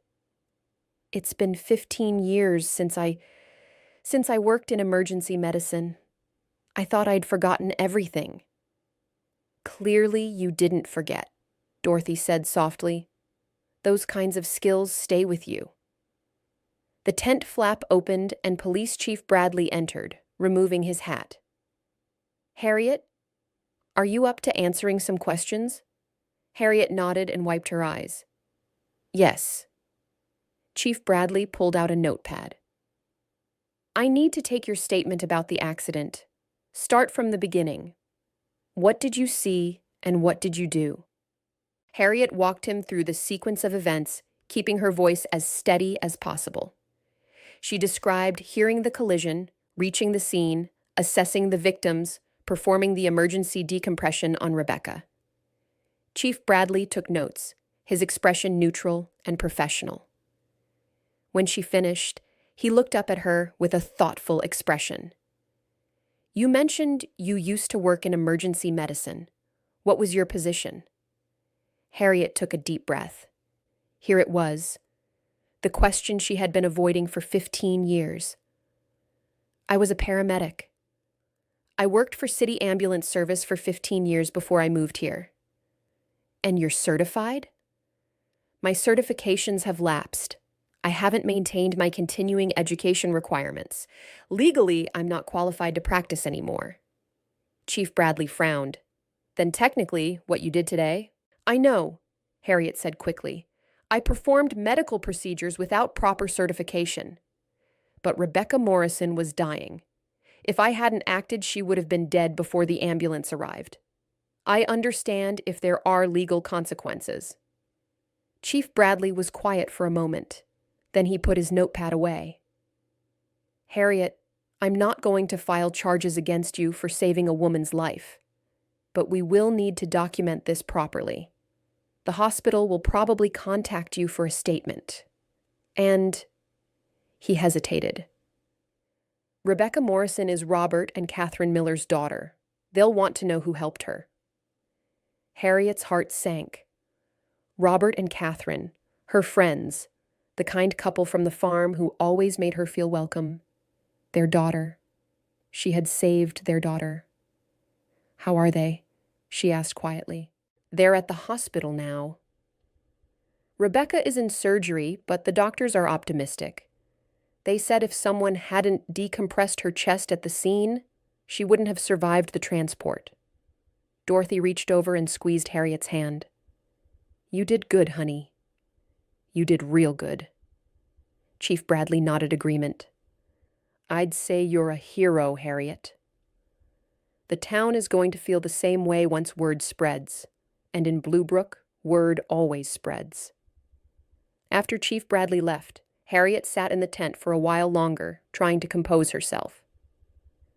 Through the tent opening, she could see the festival continuing.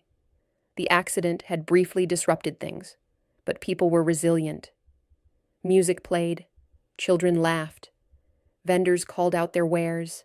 Life went on. It always did. Eventually, Harriet stood up, folded the blanket, and prepared to leave. Dorothy stopped her at the tent entrance. "Where do you think you're going?" "Home," Harriet said. I just need to go home." "Not alone, you don't," Dorothy said firmly. "You shouldn't be by yourself right now. Come stay at my house. Or I can call Tom and Linda. I'm sure they'd love to have you." "I appreciate it, but I'll be fine," Harriet insisted. "I just need some quiet time to process everything." Dorothy looked skeptical, but didn't push. "Okay, but I'm checking on you tomorrow. And if you need anything at all, you call me. Promise?" "I promise." Harriet walked through the festival grounds toward the parking area where she had left her car that morning. People turned to look at her as she passed. Some smiled and nodded. Others whispered to their neighbors. Everyone knew who she was and what she had done. She felt exposed, naked, like all her carefully constructed defenses had been stripped away. She got into her car and drove home slowly, her hands still trembling on the steering wheel. The October sunshine that had seemed so perfect that morning now felt harsh and glaring. At home, Harriet stripped off her bloody clothes and stood in the shower for a long time, letting the hot water wash away the physical evidence of the day. But she couldn't wash away the memories, the sound of Rebecca's labored breathing, the feeling of the knife in her hand, the terror of not knowing if she could still perform the procedure she had once done routinely. She had succeeded. She had saved Rebecca's life. But it had cost her the anonymity and safety she had built her entire Bluebrook existence upon. After the shower, Harriet wrapped herself in her bathrobe and lay down on her bed, staring at the ceiling. Her phone rang several times. Tom and Linda, Dorothy, people from the festival checking on her. But she didn't answer. She needed silence. As evening fell and shadows filled her bedroom, Harriet finally allowed herself to cry. She cried for Rebecca Morrison, for David Green, for Daniel Reeves, for all the people she had saved and all the people she hadn't. She cried for the career she had lost and the peace she had found and might now lose again. And she cried for herself, for the woman she used to be and the woman she had become, and the uncertain path that lay ahead. Harriet didn't sleep well that night. She dozed fitfully, waking every hour or so with fragments of dreams. The accident, Rebecca's blue lips, the sound of sirens. Each time she woke, she lay in the darkness, listening to the silence of her cottage, trying to calm her racing heart. At 4:30, her alarm went off as usual. For a moment, she considered calling in sick, not going to work. But routines were important.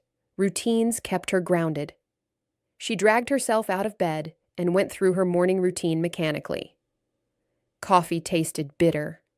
Toast felt like cardboard in her mouth.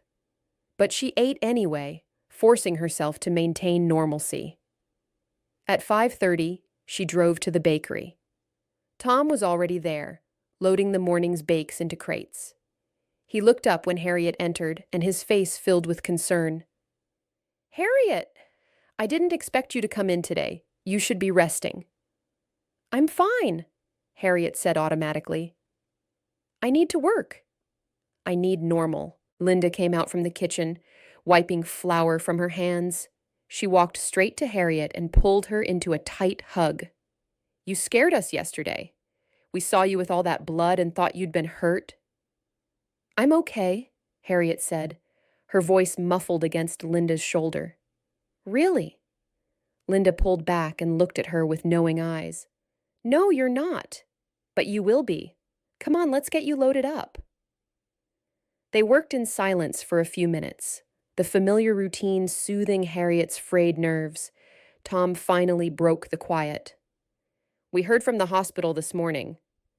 Rebecca Morrison came through surgery successfully. She's in stable condition." Relief flooded through Harriet. "That's good. That's really good." "The doctors said you saved her life," Linda added softly.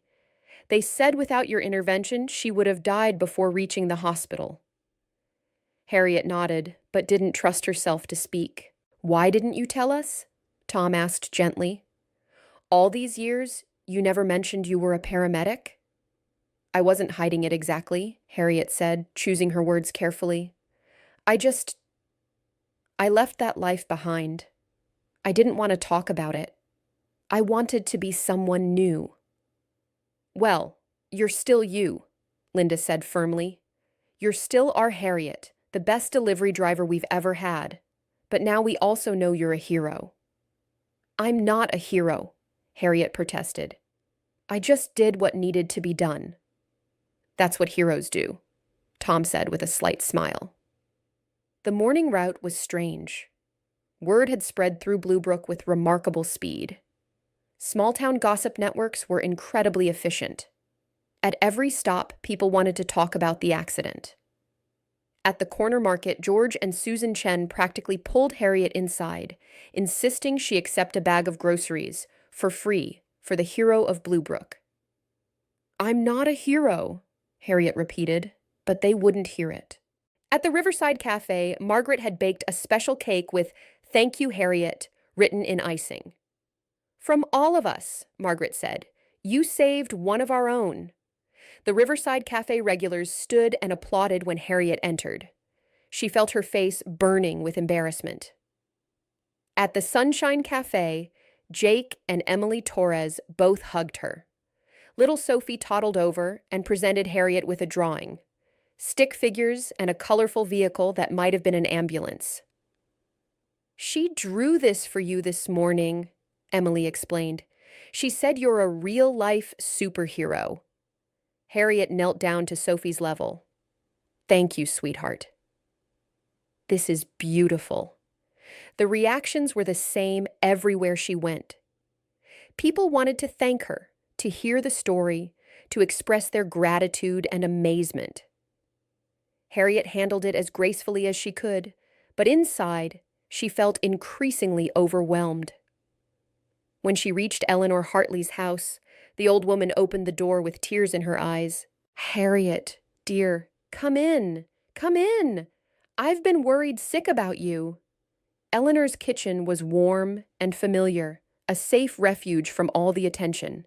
They sat with tea, and for a while said nothing, just sitting in comfortable silence. Finally, Eleanor spoke. "You know, I've known you for 15 years, Harriet. You've been like a granddaughter to me, but I realize now that I never really knew your story." Harriet stared into her teacup. "There's not much to tell." "I think there's a great deal to tell," Eleanor said gently, "but I won't press.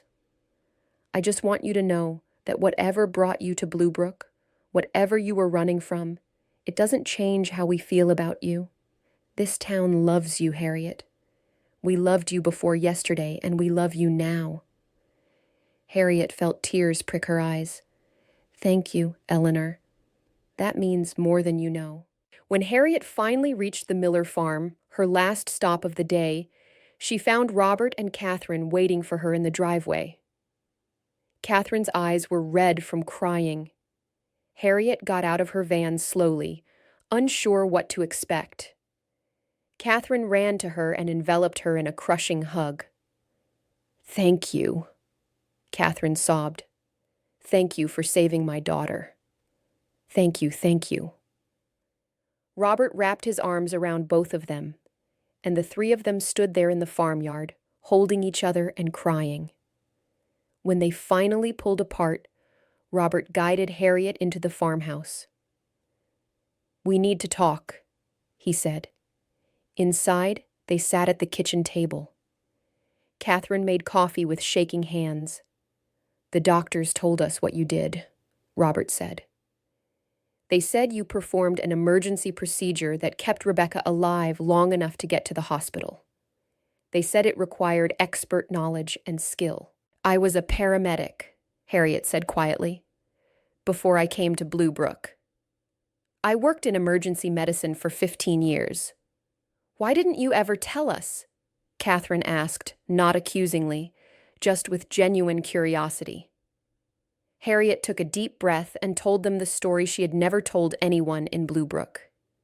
She told them about her career, about Daniel Reeves, about the traffic and the death and the guilt. She told them about the breakdown, the therapy that didn't help, the decision to leave everything behind. "I came here to escape," she finished. "I couldn't handle emergency work anymore. I couldn't handle the responsibility of people's lives. So I became a bread delivery driver. It was safe, simple. Nobody could die because I made a mistake delivering bread." Catherine reached across the table and took Harriet's hand. "And yesterday? Yesterday, I didn't have a choice. Rebecca was dying. I had to help, even though I was terrified." Harriet's voice cracked. "I kept thinking, what if I fail? What if I've forgotten how? What if I make it worse? But I couldn't just stand there and do nothing." "And you didn't fail," Robert said firmly. "You saved our daughter's life. Our only child. We have no way to repay that debt." "You don't owe me anything," Harriet insisted. "I did what anyone would have done." "Not anyone," Catherine said. "Most people would have frozen. Most people don't have your training and your courage. Harriet, you are remarkable." Before Harriet left the farm, Catherine pressed a jar of honey into her hands. "From our bees." And Robert made her promise to come for dinner once Rebecca was released from the hospital. "She wants to meet you," Robert said. "She wants to thank the woman who saved her life." Driving home, Harriet felt emotionally exhausted. The outpouring of gratitude and affection from the town was overwhelming. She had spent 15 years trying to be invisible, unremarkable, just another member of the community. Now, she had been thrust into the spotlight, and she didn't know how to handle it. At home, she found her phone full of messages. Dorothy Palmer had called 3 times. There were texts from Emma Rodriguez, the Torres family, Margaret Walsh, and at least a dozen other people she knew from town. There was also a message from a number she didn't recognize. "Hi, Harriet. This is Rebecca Morrison. My parents gave me your number. I just wanted to say thank you for saving my life. I'd love to meet you when I get out of the hospital. You're my guardian angel." Harriet stared at the message for a long time. Guardian angel. If only Rebecca knew how fallible angels could be. She made herself dinner, but barely ate. She tried to read, but couldn't concentrate. Finally, she did the only thing that felt right. She went to her hallway closet and pulled out the boxes containing her old life. She carried them to the living room and began unpacking. Her old uniforms, crisp and clean. Her certifications and licenses. Her textbooks, highlighting and notes still visible on the pages. Her commendations and awards. She had been good at her job once. At the bottom of one box, she found a photograph. It had been taken at a department celebration, 5 years before she quit. She stood in the center of a group of paramedics and EMTs, all smiling in their uniforms. Michael, her old partner, had his arm around her shoulders. They looked confident, professional, proud. Harriet had forgotten this photograph existed. She had forgotten that version of herself.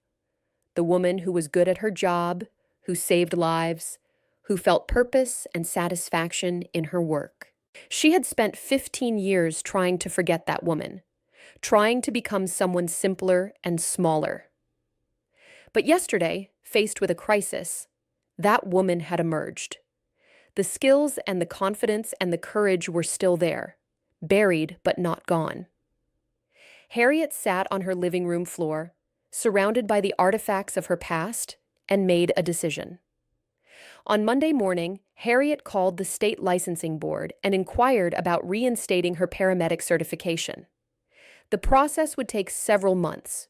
She would need to complete continuing education courses, pass written and practical exams, and submit to a background check. But it was possible. She also called Dr. Patterson and asked if they could meet for coffee.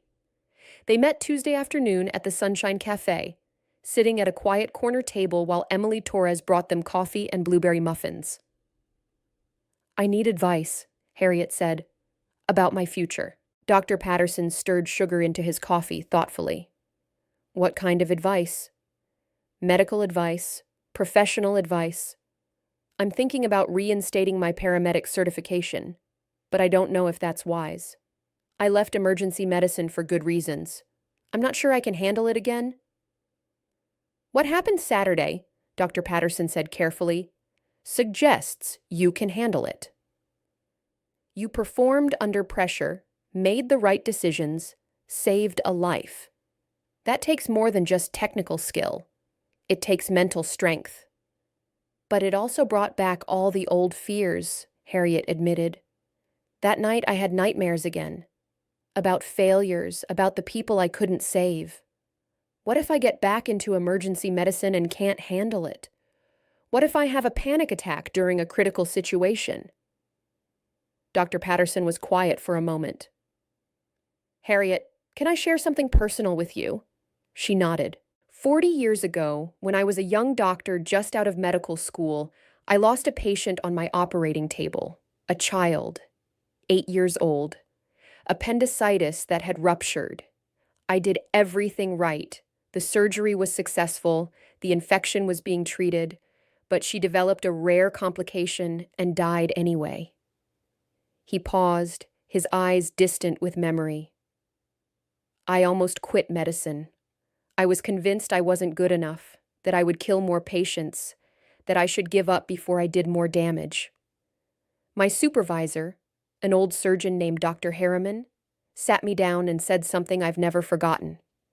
He said, 'Robert, you can't save everyone. But that doesn't mean you shouldn't try to save anyone. The question isn't whether you'll experience failure. The question is whether you'll let that failure stop you from doing good.'" Harriet felt tears in her eyes. "But what if I fail again?"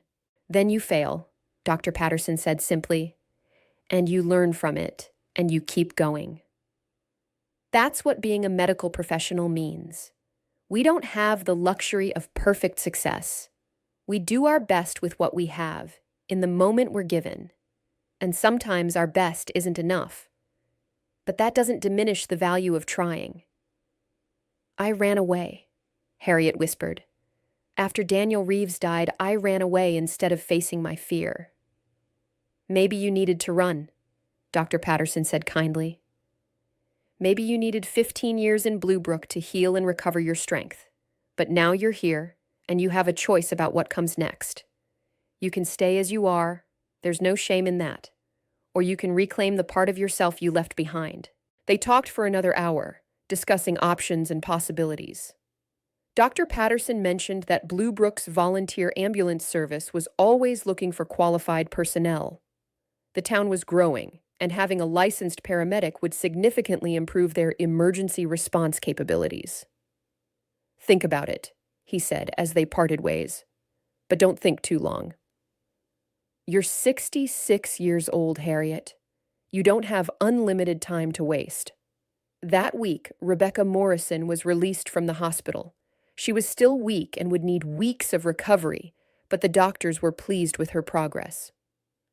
Robert and Catherine brought her to the farmhouse, and 2 days later, they invited Harriet for dinner. Harriet almost declined. She wasn't sure she wanted to meet Rebecca, to see the woman whose life she had saved. It felt too personal, too intense. But Catherine had insisted, and finally Harriet agreed. She arrived at the Miller farm on Thursday evening, carrying a bouquet of flowers from her garden. Robert greeted her at the door with a warm hug. Come in, come in. Rebecca's been looking forward to meeting you." In the living room, Rebecca Morrison sat on the couch, her head still bandaged, but her color good and her eyes bright. She was in her early 50s, with her mother's gentle features and her father's strong build. When she saw Harriet, she stood up carefully and walked over. "You're Harriet, my guardian angel." Harriet felt embarrassed. "I'm just Harriet." "The bread delivery lady?" "You're more than that," Rebecca said, pulling Harriet into a gentle hug. "You're the woman who saved my life. The doctors showed me the CT scans. They explained what you did. You performed emergency surgery with a pocket knife in the middle of the street. That's not just anything." Dinner was warm and comfortable, despite the emotional intensity. Catherine had made pot roast with vegetables, and they ate while Rebecca told stories about growing up on the farm. She lived in the city now, worked as a teacher, and had been visiting her parents for the weekend when the accident happened. "I don't remember much about the crash," Rebecca said. "The last thing I remember clearly is driving through the intersection. Then everything goes fuzzy. I remember pain and feeling like I couldn't breathe, and then voices. I think I remember your voice telling me you were going to help me." "You were very brave," Harriet said. "You fought to stay conscious. That made my job easier." "The other driver?" Rebecca asked. "David Green. How is he?" "He's recovering," Robert said. "Broken ribs and a concussion, but he'll be fine." "He's been asking about you too. Feels terrible about the accident." "It was an accident," Rebecca said. "That's what they're called because they're not intentional." "I don't blame him." After dinner, Rebecca asked Harriet to sit with her on the porch. The evening was cool but pleasant, and they wrapped themselves in blankets and watched the sun set over the distant hills. "Can I ask you something?" Rebecca said. "Why did you stop being a paramedic? My parents said you had years of experience. Why give that up for bread delivery?" Harriet told her the story. Daniel Reeves, the traffic, the failure, the breakdown. Rebecca listened without interrupting. "That must have been awful," Rebecca said when Harriet finished. "But it wasn't your fault." "You couldn't control the traffic." "I know that intellectually," Harriet said. "But knowing and feeling are different things. For years, I felt like a failure. I felt like I didn't deserve to work in emergency medicine anymore. And now, I don't know, helping you was terrifying. But it also felt right. Like I was doing what I was meant to do." Harriet paused. "I'm thinking about reinstating my certification. Maybe working with the volunteer ambulance service here in Bluebrook. But I'm scared." Rebecca reached over and took Harriet's hand. "Can I give you some advice? From someone whose life you saved?" "Of course." "Don't let fear stop you from being who you are. You're a healer, Harriet. It's in your bones. Yes, you might fail again someday, but you'll also save lives, lots of them. And that's worth the risk." They sat in comfortable silence, watching the stars emerge in the darkening sky. Harriet felt something shift inside her, a sense of possibility, of a door opening that she had thought was closed forever. Over the next month, Harriet began the process of rebuilding her professional life. She enrolled in online continuing education courses, studying in her living room every evening after work. The material came back to her more easily than she expected. The knowledge was still there, just buried under years of disuse. Dr. Patterson became her mentor, answering questions and providing guidance. He connected her with the volunteer ambulance service and introduced her to the two current EMTs, Chris Wallace and Jennifer Kowalski, both young and enthusiastic, but lacking advanced training. "We need you," Chris said bluntly at their first meeting. "We're basically trained to load people into the ambulance and drive fast. Having someone with your expertise would change everything." Harriet started volunteering with the ambulance service 2 afternoons a week, riding along on calls and offering advice. Most calls were minor: elderly residents needing transport to doctor appointments, minor injuries, false alarms. But occasionally, there were real emergencies, and Harriet found herself slipping back into the role of experienced professional. A man having a heart attack received medication and intervention that stabilized him until they reached the hospital. A child with a severe allergic reaction got an epinephrine injection that saved her life. A car accident victim with a possible spinal injury was immobilized properly, preventing further damage. Each successful call built Harriet's confidence. She still felt anxious before responding to emergencies, but the panic she had feared didn't materialize. Instead, she felt focused and clear-headed, her training taking over when it mattered. Meanwhile, her role in the community was evolving. People no longer saw her as just the bread delivery lady. She was also Harriet the hero, Harriet the paramedic, Harriet who had saved Rebecca Morrison's life. The Harvest Festival Committee asked her to speak at the next community meeting about emergency preparedness. The elementary school invited her to teach a class about basic first aid. The senior center wanted her to offer a course on recognizing stroke and heart attack symptoms. At first, Harriet was overwhelmed by all the attention and requests. But gradually, she began to see it as an opportunity. She could help people, educate them, make the community safer. And unlike her old job in the city, this felt manageable. She wasn't the only one responsible. She wasn't racing against impossible odds. She was part of a community, working together to take care of each other. In December, Harriet received the news that her paramedic certification had been reinstated. She stood in her living room, holding the official letter, feeling a complex mix of emotions: pride, anxiety, hope, fear. That evening, she invited Tom and Linda Bradley to dinner at her cottage. She rarely entertained. Her house had always been her private refuge. But this felt important. Over a meal of roast chicken and vegetables, Harriet told them about her decision. "I'm going to start working with the volunteer ambulance service officially. Part-time, just a few shifts a week. I'll still do my bread delivery route in the mornings." "That's wonderful, Harriet," Linda said warmly. "But won't that be exhausting? You're not 20 anymore." "I'm 66, not 90, Harriet said with a smile. "I can handle it. And honestly, I need both. The bread route gives me peace and routine and connection to everyone in town. The ambulance work gives me purpose and challenge. Together, they feel balanced." Tom raised his glass. "To Harriet. The best bread delivery driver and paramedic Bluebrook has ever had." They clinked glasses and laughed, and Harriet felt a warmth spread through her chest. This was home. These were her people. She had spent 15 years trying to hide and be small, but now she understood that she didn't have to choose between her past and her present. She could be both people, the quiet delivery driver and the skilled paramedic. Both were real, both were valuable. In January, Bluebrook experienced a severe winter storm. Heavy snow fell for 3 days, and temperatures dropped below zero. The roads became treacherous, and emergency calls increased. Accidents, people stuck in the cold, elderly residents needing medical attention.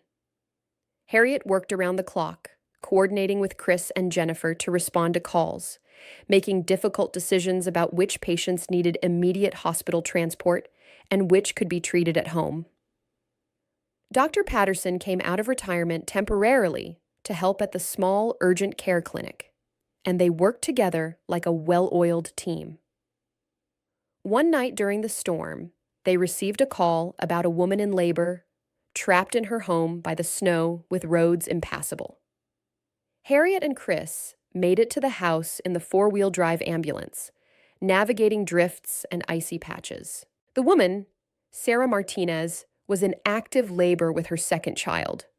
Her husband was frantic, their 4-year-old son was frightened, and the nearest hospital was 30 miles away on roads that were currently undrivable. "Looks like we're having a baby here," Harriet said calmly, assessing the situation. "How far apart are the contractions?" 3 minutes, Sarah gasped. "It's coming fast." Harriet set up a makeshift delivery area in the bedroom, boiled water, gathered clean towels, and walked Sarah through breathing exercises. Chris stood ready to assist, though his face was pale. He had never delivered a baby before. "You're doing great, Sarah," Harriet encouraged. "Just breathe through the contractions. Your body knows what to do." 40 minutes later, a healthy baby girl was born, crying lustily and wriggling in Harriet's hands. Harriet quickly checked her over, cleared her airway, and placed her on Sarah's chest. "She's perfect," Sarah sobbed, holding her daughter. "Thank you, thank you." Harriet delivered the placenta, checked for complications, and cleaned up. Mother and baby were both stable and healthy. By morning, the roads had been plowed enough for an ambulance to transport them to the hospital for proper postnatal care, but the delivery itself had gone smoothly. "That was amazing," Chris said as they drove back to the station in the early morning light. "You were so calm. How did you know what to do?" "Experience," Harriet said simply, "and trust in the process. Women have been having babies for millennia. Sometimes the best thing we can do is support them and step in only if there's a problem." News of the emergency delivery spread through Bluebrook quickly. The Martinez family sent flowers and a thank you card with a photo of baby Emma Rose Martinez. The local newspaper ran a story with the headline, "Local Hero Delivers Baby During Storm." Harriet found the article embarrassing, but also touching. She kept it tucked in her drawer, a reminder that she was rebuilding something important. Spring came to Bluebrook with an explosion of color. Trees budded, flowers bloomed, and the town emerged from winter eager to enjoy the warming weather. Harriet celebrated her 67th birthday quietly, with cake at the bakery and cards from friends throughout the town. She had settled into a new routine. Morning bread deliveries, afternoons either working on ambulance calls or taking classes to keep her skills sharp, evenings spent reading or gardening. She felt busy but not overwhelmed, purposeful but not burdened. In April, she received an unexpected phone call. The voice on the other end was unfamiliar but warm. "Is this Harriet Lawson, the paramedic?" "This is Harriet," she confirmed cautiously. "Who's calling?" "My name is Michael Chen. I used to be a paramedic with City Ambulance Service. I think you and I worked together about 15 years ago." Harriet felt her heart skip. Michael, her old partner.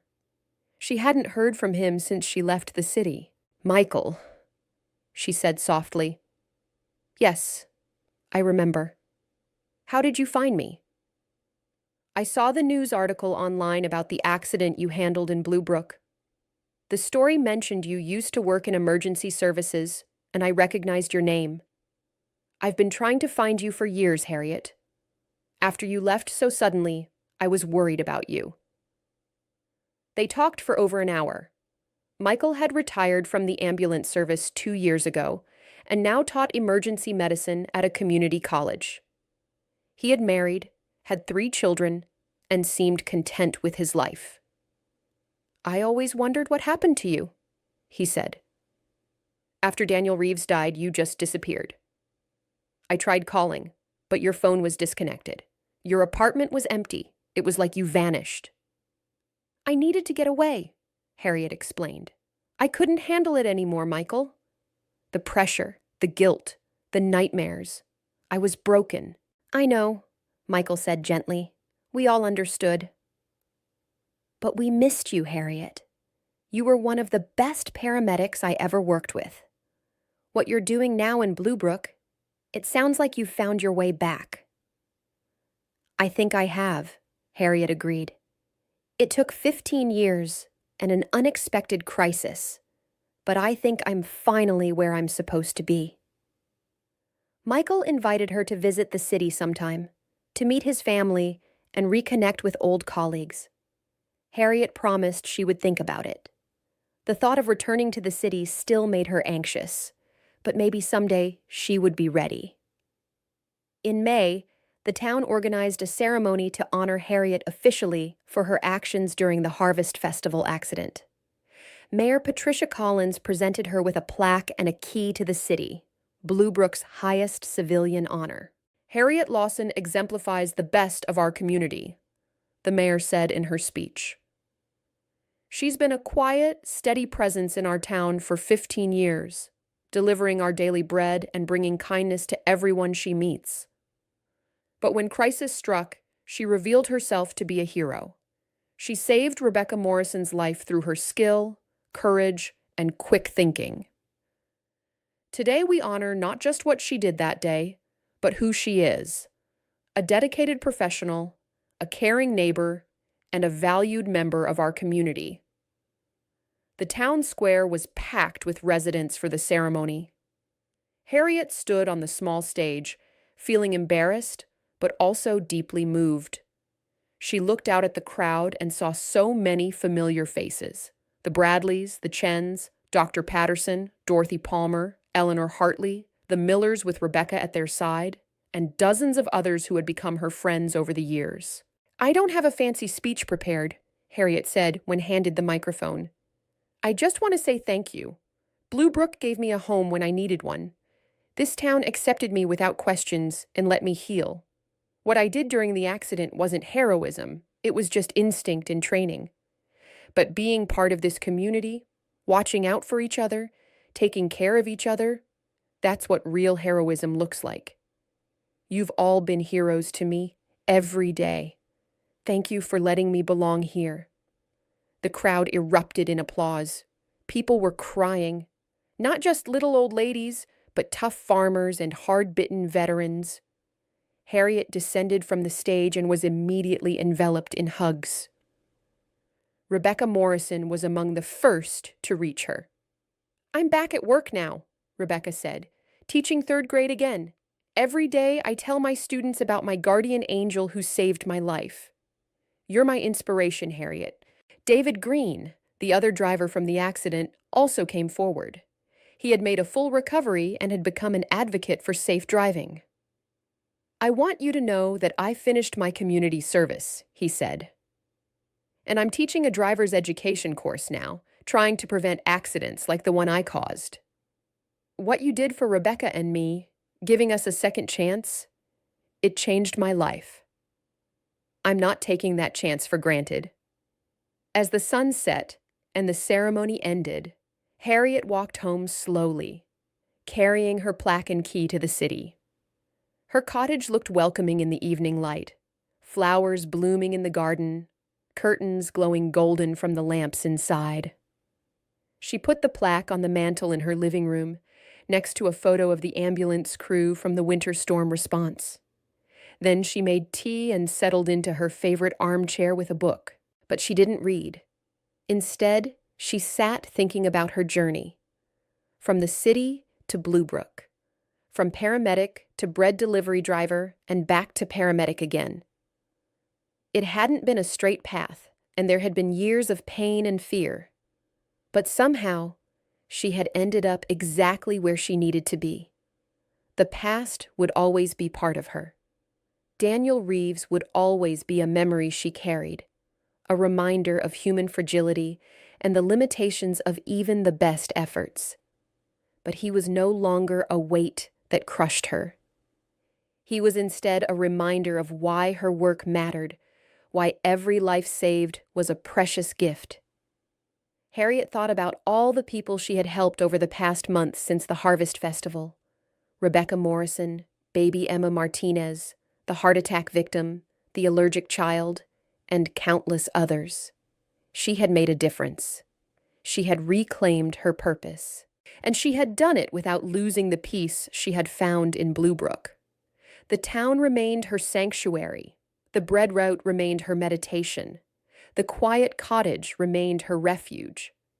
But now she also had something more. The knowledge that she could face emergencies without falling apart. That she could use her skills to help others. That she could be both the person she had been and the person she had become. As darkness fell outside and the October stars began to appear, Harriet finally opened her book and began to read. Tomorrow would come early, as always. There would be bread to deliver, people to greet, possibly emergencies to handle. But she was ready. For the first time in 15 years, she was finally, truly ready. 2 years passed. Harriet continued her dual life as bread delivery driver and part-time paramedic, and the arrangement worked beautifully. She knew every resident of Bluebrook, their habits and health concerns. When she delivered bread, she also checked on the elderly, noticed changes in behavior or appearance that might indicate health problems, and provided informal medical advice. The volunteer ambulance service had grown under her guidance. She had trained Chris and Jennifer to a much higher standard, and they had recruited 2 additional EMTs. Bluebrook now had better emergency medical care than some much larger towns. At 68, Harriet was slowing down physically. Her knees complained on cold mornings, and she got tired more easily than before. But her mind remained sharp, and her hands were still steady. She talked with Tom and Linda about reducing her delivery routes slightly, maybe handing off some of the more distant stops to a new driver they were considering hiring. "You've earned a slower pace," Linda said. "But we'll never find someone who can replace you completely." One afternoon in June, Harriet received a letter from the state medical board. Inside was a formal invitation to speak at a conference on rural emergency medical services. They wanted her to share her experiences building a volunteer ambulance program in a small town and discuss the unique challenges of rural medicine. Harriet's first instinct was to decline. Public speaking to a large audience of professionals felt intimidating. But Dr. Patterson, when she mentioned it to him, was enthusiastic. "You should absolutely do it," he said. "What you've accomplished here in Bluebrook is remarkable. Other communities could learn from your approach. And frankly, Harriet, you have wisdom to share. You've seen both sides, big city emergency services and small-town volunteer operations. That perspective is valuable." After much consideration, Harriet accepted the invitation. The conference was scheduled for September in the state capital, a 4-hour drive from Bluebrook. She spent the summer preparing her presentation, documenting the changes she had made to Bluebrook's ambulance service, gathering statistics on response times and patient outcomes. The numbers were impressive. Since she had joined the service, response times had decreased by 30%, and patient survival rates for serious emergencies had improved significantly. But Harriet knew the real story wasn't in the statistics. It was in the individual lives saved, the connections forged, the community coming together to take care of its own. When September arrived, Harriet drove to the capital, feeling nervous but determined. The conference was held in a large hotel with hundreds of emergency medical professionals in attendance. She felt out of place among the younger, more polished presenters. But when her turn came to speak, something changed. As she stood at the podium, looking out at the audience, she remembered why she was there. She thought of Rebecca Morrison, baby Emma Martinez, all the patients she had helped. She thought of Bluebrook and the town that had given her a second chance, and she began to speak. She told her story honestly, the successful career, the devastating failure, the retreat to a small town, the crisis that forced her to confront her past. She described the process of rebuilding both her confidence and Bluebrook's emergency medical services. She discussed the challenges of rural medicine and the advantages of being deeply embedded in a small community. In the city, I was an expert, she said, but I was also anonymous. I responded to strangers in crisis, did my job, and moved on to the next call. In Bluebrook, I know every patient personally. They're my neighbors, my friends. That creates different pressures, but also different rewards. When I save someone's life, I see them at the grocery store the next week. I watch them recover, return to their families, continue their lives. That connection is powerful. The audience was completely silent, hanging on her words. When she finished, there was a moment of stillness, and then applause erupted. People stood, the ovation going on for nearly 2 minutes. Afterward, during the networking reception, Harriet was approached by numerous conference attendees. Other rural paramedics thanked her for advocating for small-town emergency services. Younger professionals asked for advice about dealing with burnout and trauma. Medical directors from various regions invited her to consult on their programs.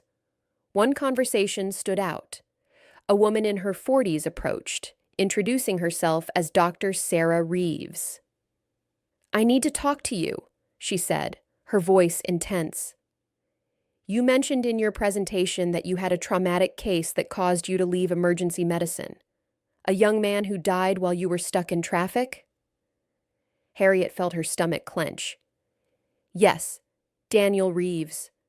That was 15 years ago." Sarah's eyes filled with tears. "Daniel was my brother." Time seemed to stop. Harriet stared at the woman, unable to process what she was hearing.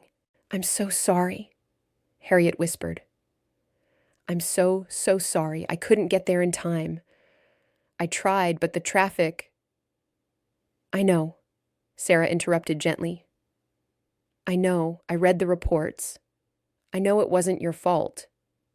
But I've spent 15 years wondering about the paramedics who were there at the end, who tried to save Daniel. And now I've found you."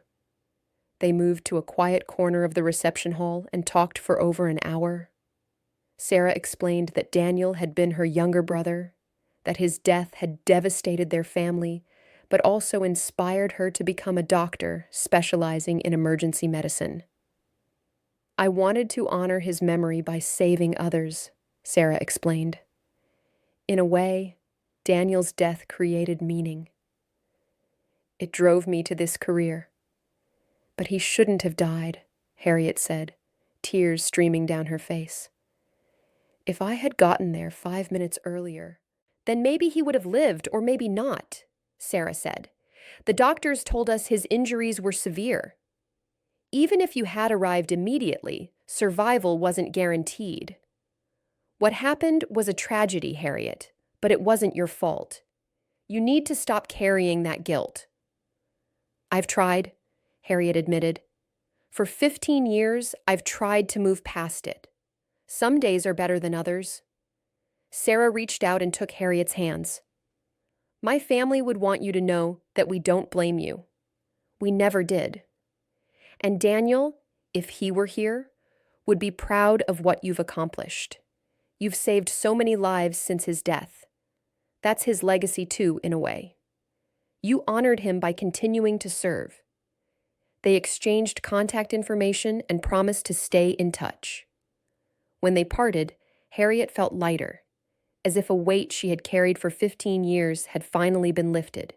On the drive back to Bluebrook, Harriet thought about forgiveness. How she had been waiting 15 years for permission to forgive herself, and how that permission had finally come from the most unexpected source. She arrived home late that night to find her porch light on and a basket of fresh vegetables on her doorstep. A gift from the Millers. A note was attached. "Welcome home. We missed you." Harriet smiled, carrying the basket inside. This was home. This was family. And she finally, truly, believed she deserved it. Harriet continued working for another year. But as she approached 70, she began to think seriously about retirement. Her body was sending clear signals that it was time to slow down. Her knees hurt constantly, and long shifts left her exhausted for days. She had a long conversation with Tom and Linda about her plans. They understood, though they were sad to lose her. "You've earned your rest," Tom said. "You've been the best employee we ever had, and more than that, you've been family." "I'm not disappearing," Harriet assured them. "I'll still be in Bluebrook. I'll still come by the bakery for coffee. I'll just be sleeping later and moving slower." She had a similar conversation with Chris, Jennifer, and the other ambulance service volunteers. They were disappointed, but supportive.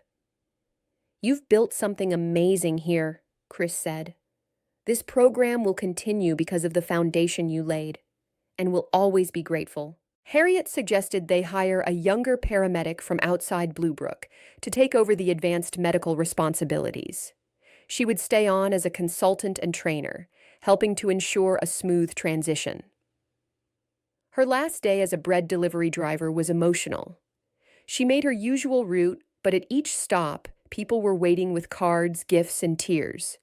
The Chens gave her a beautiful silk scarf. Margaret Walsh presented a gift certificate for free meals at the cafe for a year. The Torres family gave her a photo album filled with pictures from her 15 years in Bluebrook. At the Miller farm, her final stop, Robert and Catherine had organized a surprise.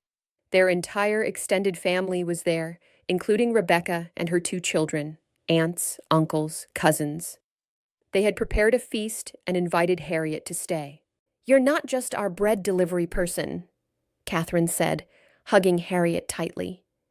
"You're part of our family. You saved our daughter. You've been a friend through good times and bad. We love you, Harriet." Rebecca's children, now 8 and 10, presented Harriet with a handmade quilt. "We all made squares," Rebecca's daughter explained. "Each square represents a memory of you." Harriet examined the quilt through tears. There were squares showing a delivery van, a loaf of bread, an ambulance, medical symbols, flowers from her garden, and even a blue ribbon from the Harvest Festival baking contest. In the center was a square with simple words, "Our hero, our friend." She would treasure this gift forever. Her last shift with the ambulance service was more low-key, but equally meaningful. They responded to a call, an elderly woman who had fallen, and Harriet supervised as Chris and Jennifer handled the situation expertly. She realized they didn't need her anymore. They were fully trained, confident, capable professionals in their own right. "I'm proud of you both," she told them afterward. "You've come so far." "We had a great teacher," Jennifer said. In October, the town held a retirement celebration for Harriet in the town square, almost exactly where the Harvest Festival had been 3 years earlier. It seemed fitting to end where her transformation had begun. Mayor Collins gave a speech honoring Harriet's service. Dr. Patterson spoke about her medical expertise. Tom and Linda shared funny stories from her years at the bakery. Rebecca Morrison talked about how Harriet had given her a second chance at life. "Harriet Lawson came to our town 15 years ago as a stranger," the mayor concluded. "She became a fixture, a friend, and eventually a hero. She showed us that it's never too late to start over, never too late to reclaim your purpose, never too late to make a difference. Harriet, on behalf of all of Bluebrook, thank you." Harriet stood before her community, her family, and felt overwhelmed by gratitude. "When I came here, I was broken," she said simply. "You healed me. You gave me space to recover, acceptance without judgment, and eventually a reason to be whole again. Everything I've done here was possible because you believed in me. Thank you for being my home." Retirement suited Harriet well. She spent her mornings gardening, her afternoons reading or volunteering at the community center, and her evenings visiting friends. She became the unofficial grandmother to dozens of Bluebrook children who called her Grandma Harriet and came to her with scraped knees and hurt feelings. She taught first aid classes at the high school and offered occasional consultations to the ambulance service. She judged the baking contest at the Harvest Festival every year. She attended every town event and celebration. On quiet evenings, she would sit in her favorite armchair with a cup of tea and think about her journey. From the ambitious young paramedic in the city, to the traumatized woman who ran away, to the bread delivery driver seeking peace, to the hero who saved lives again, and finally to the retired elder statesman of Bluebrook's medical community. It had been a long, winding path. There had been pain and fear and failure along the way, but there had also been healing and growth and ultimately redemption. She thought about Daniel Reeves and Sarah Reeves, about the conference where she had finally found forgiveness. She thought about all the lives she had saved over her career. Hundreds of them, probably more. She couldn't remember all their names, but they were out there, living their lives because of her skills and dedication.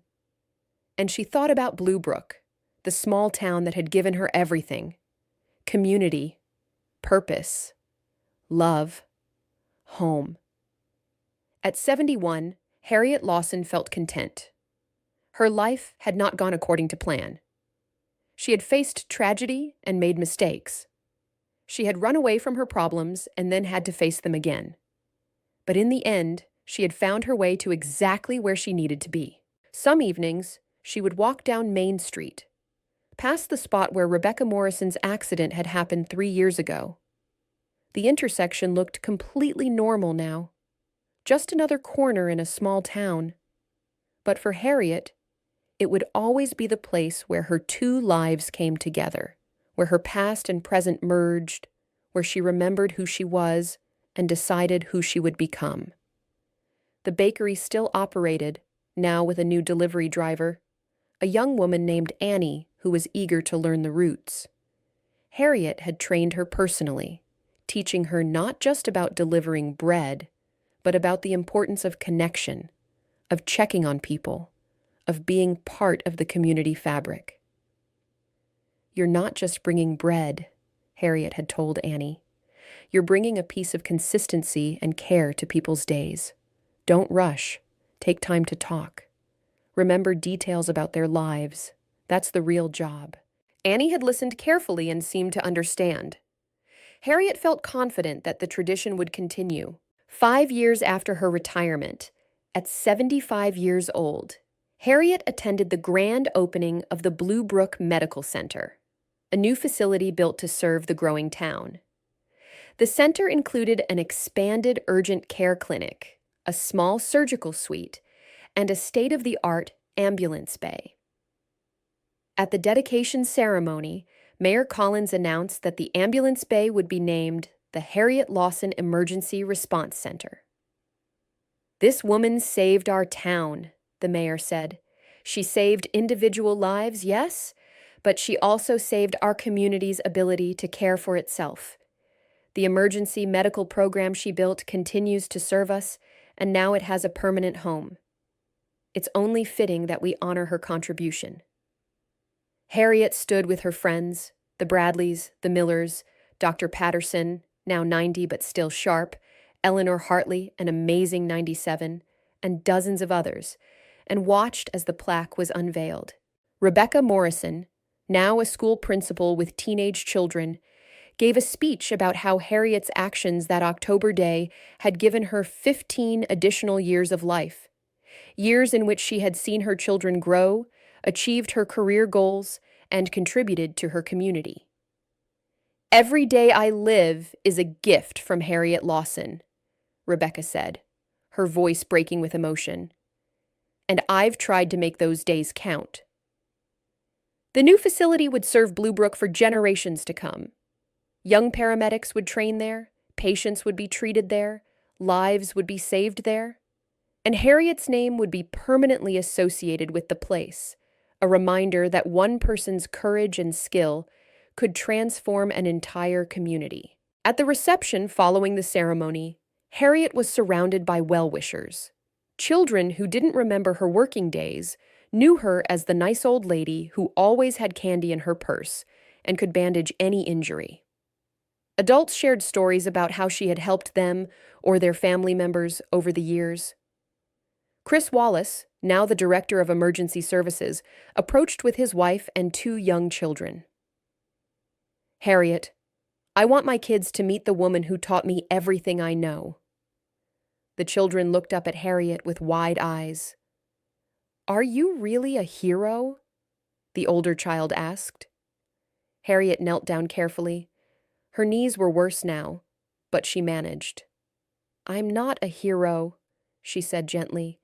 "I'm just someone who learned that running away from your problems doesn't work.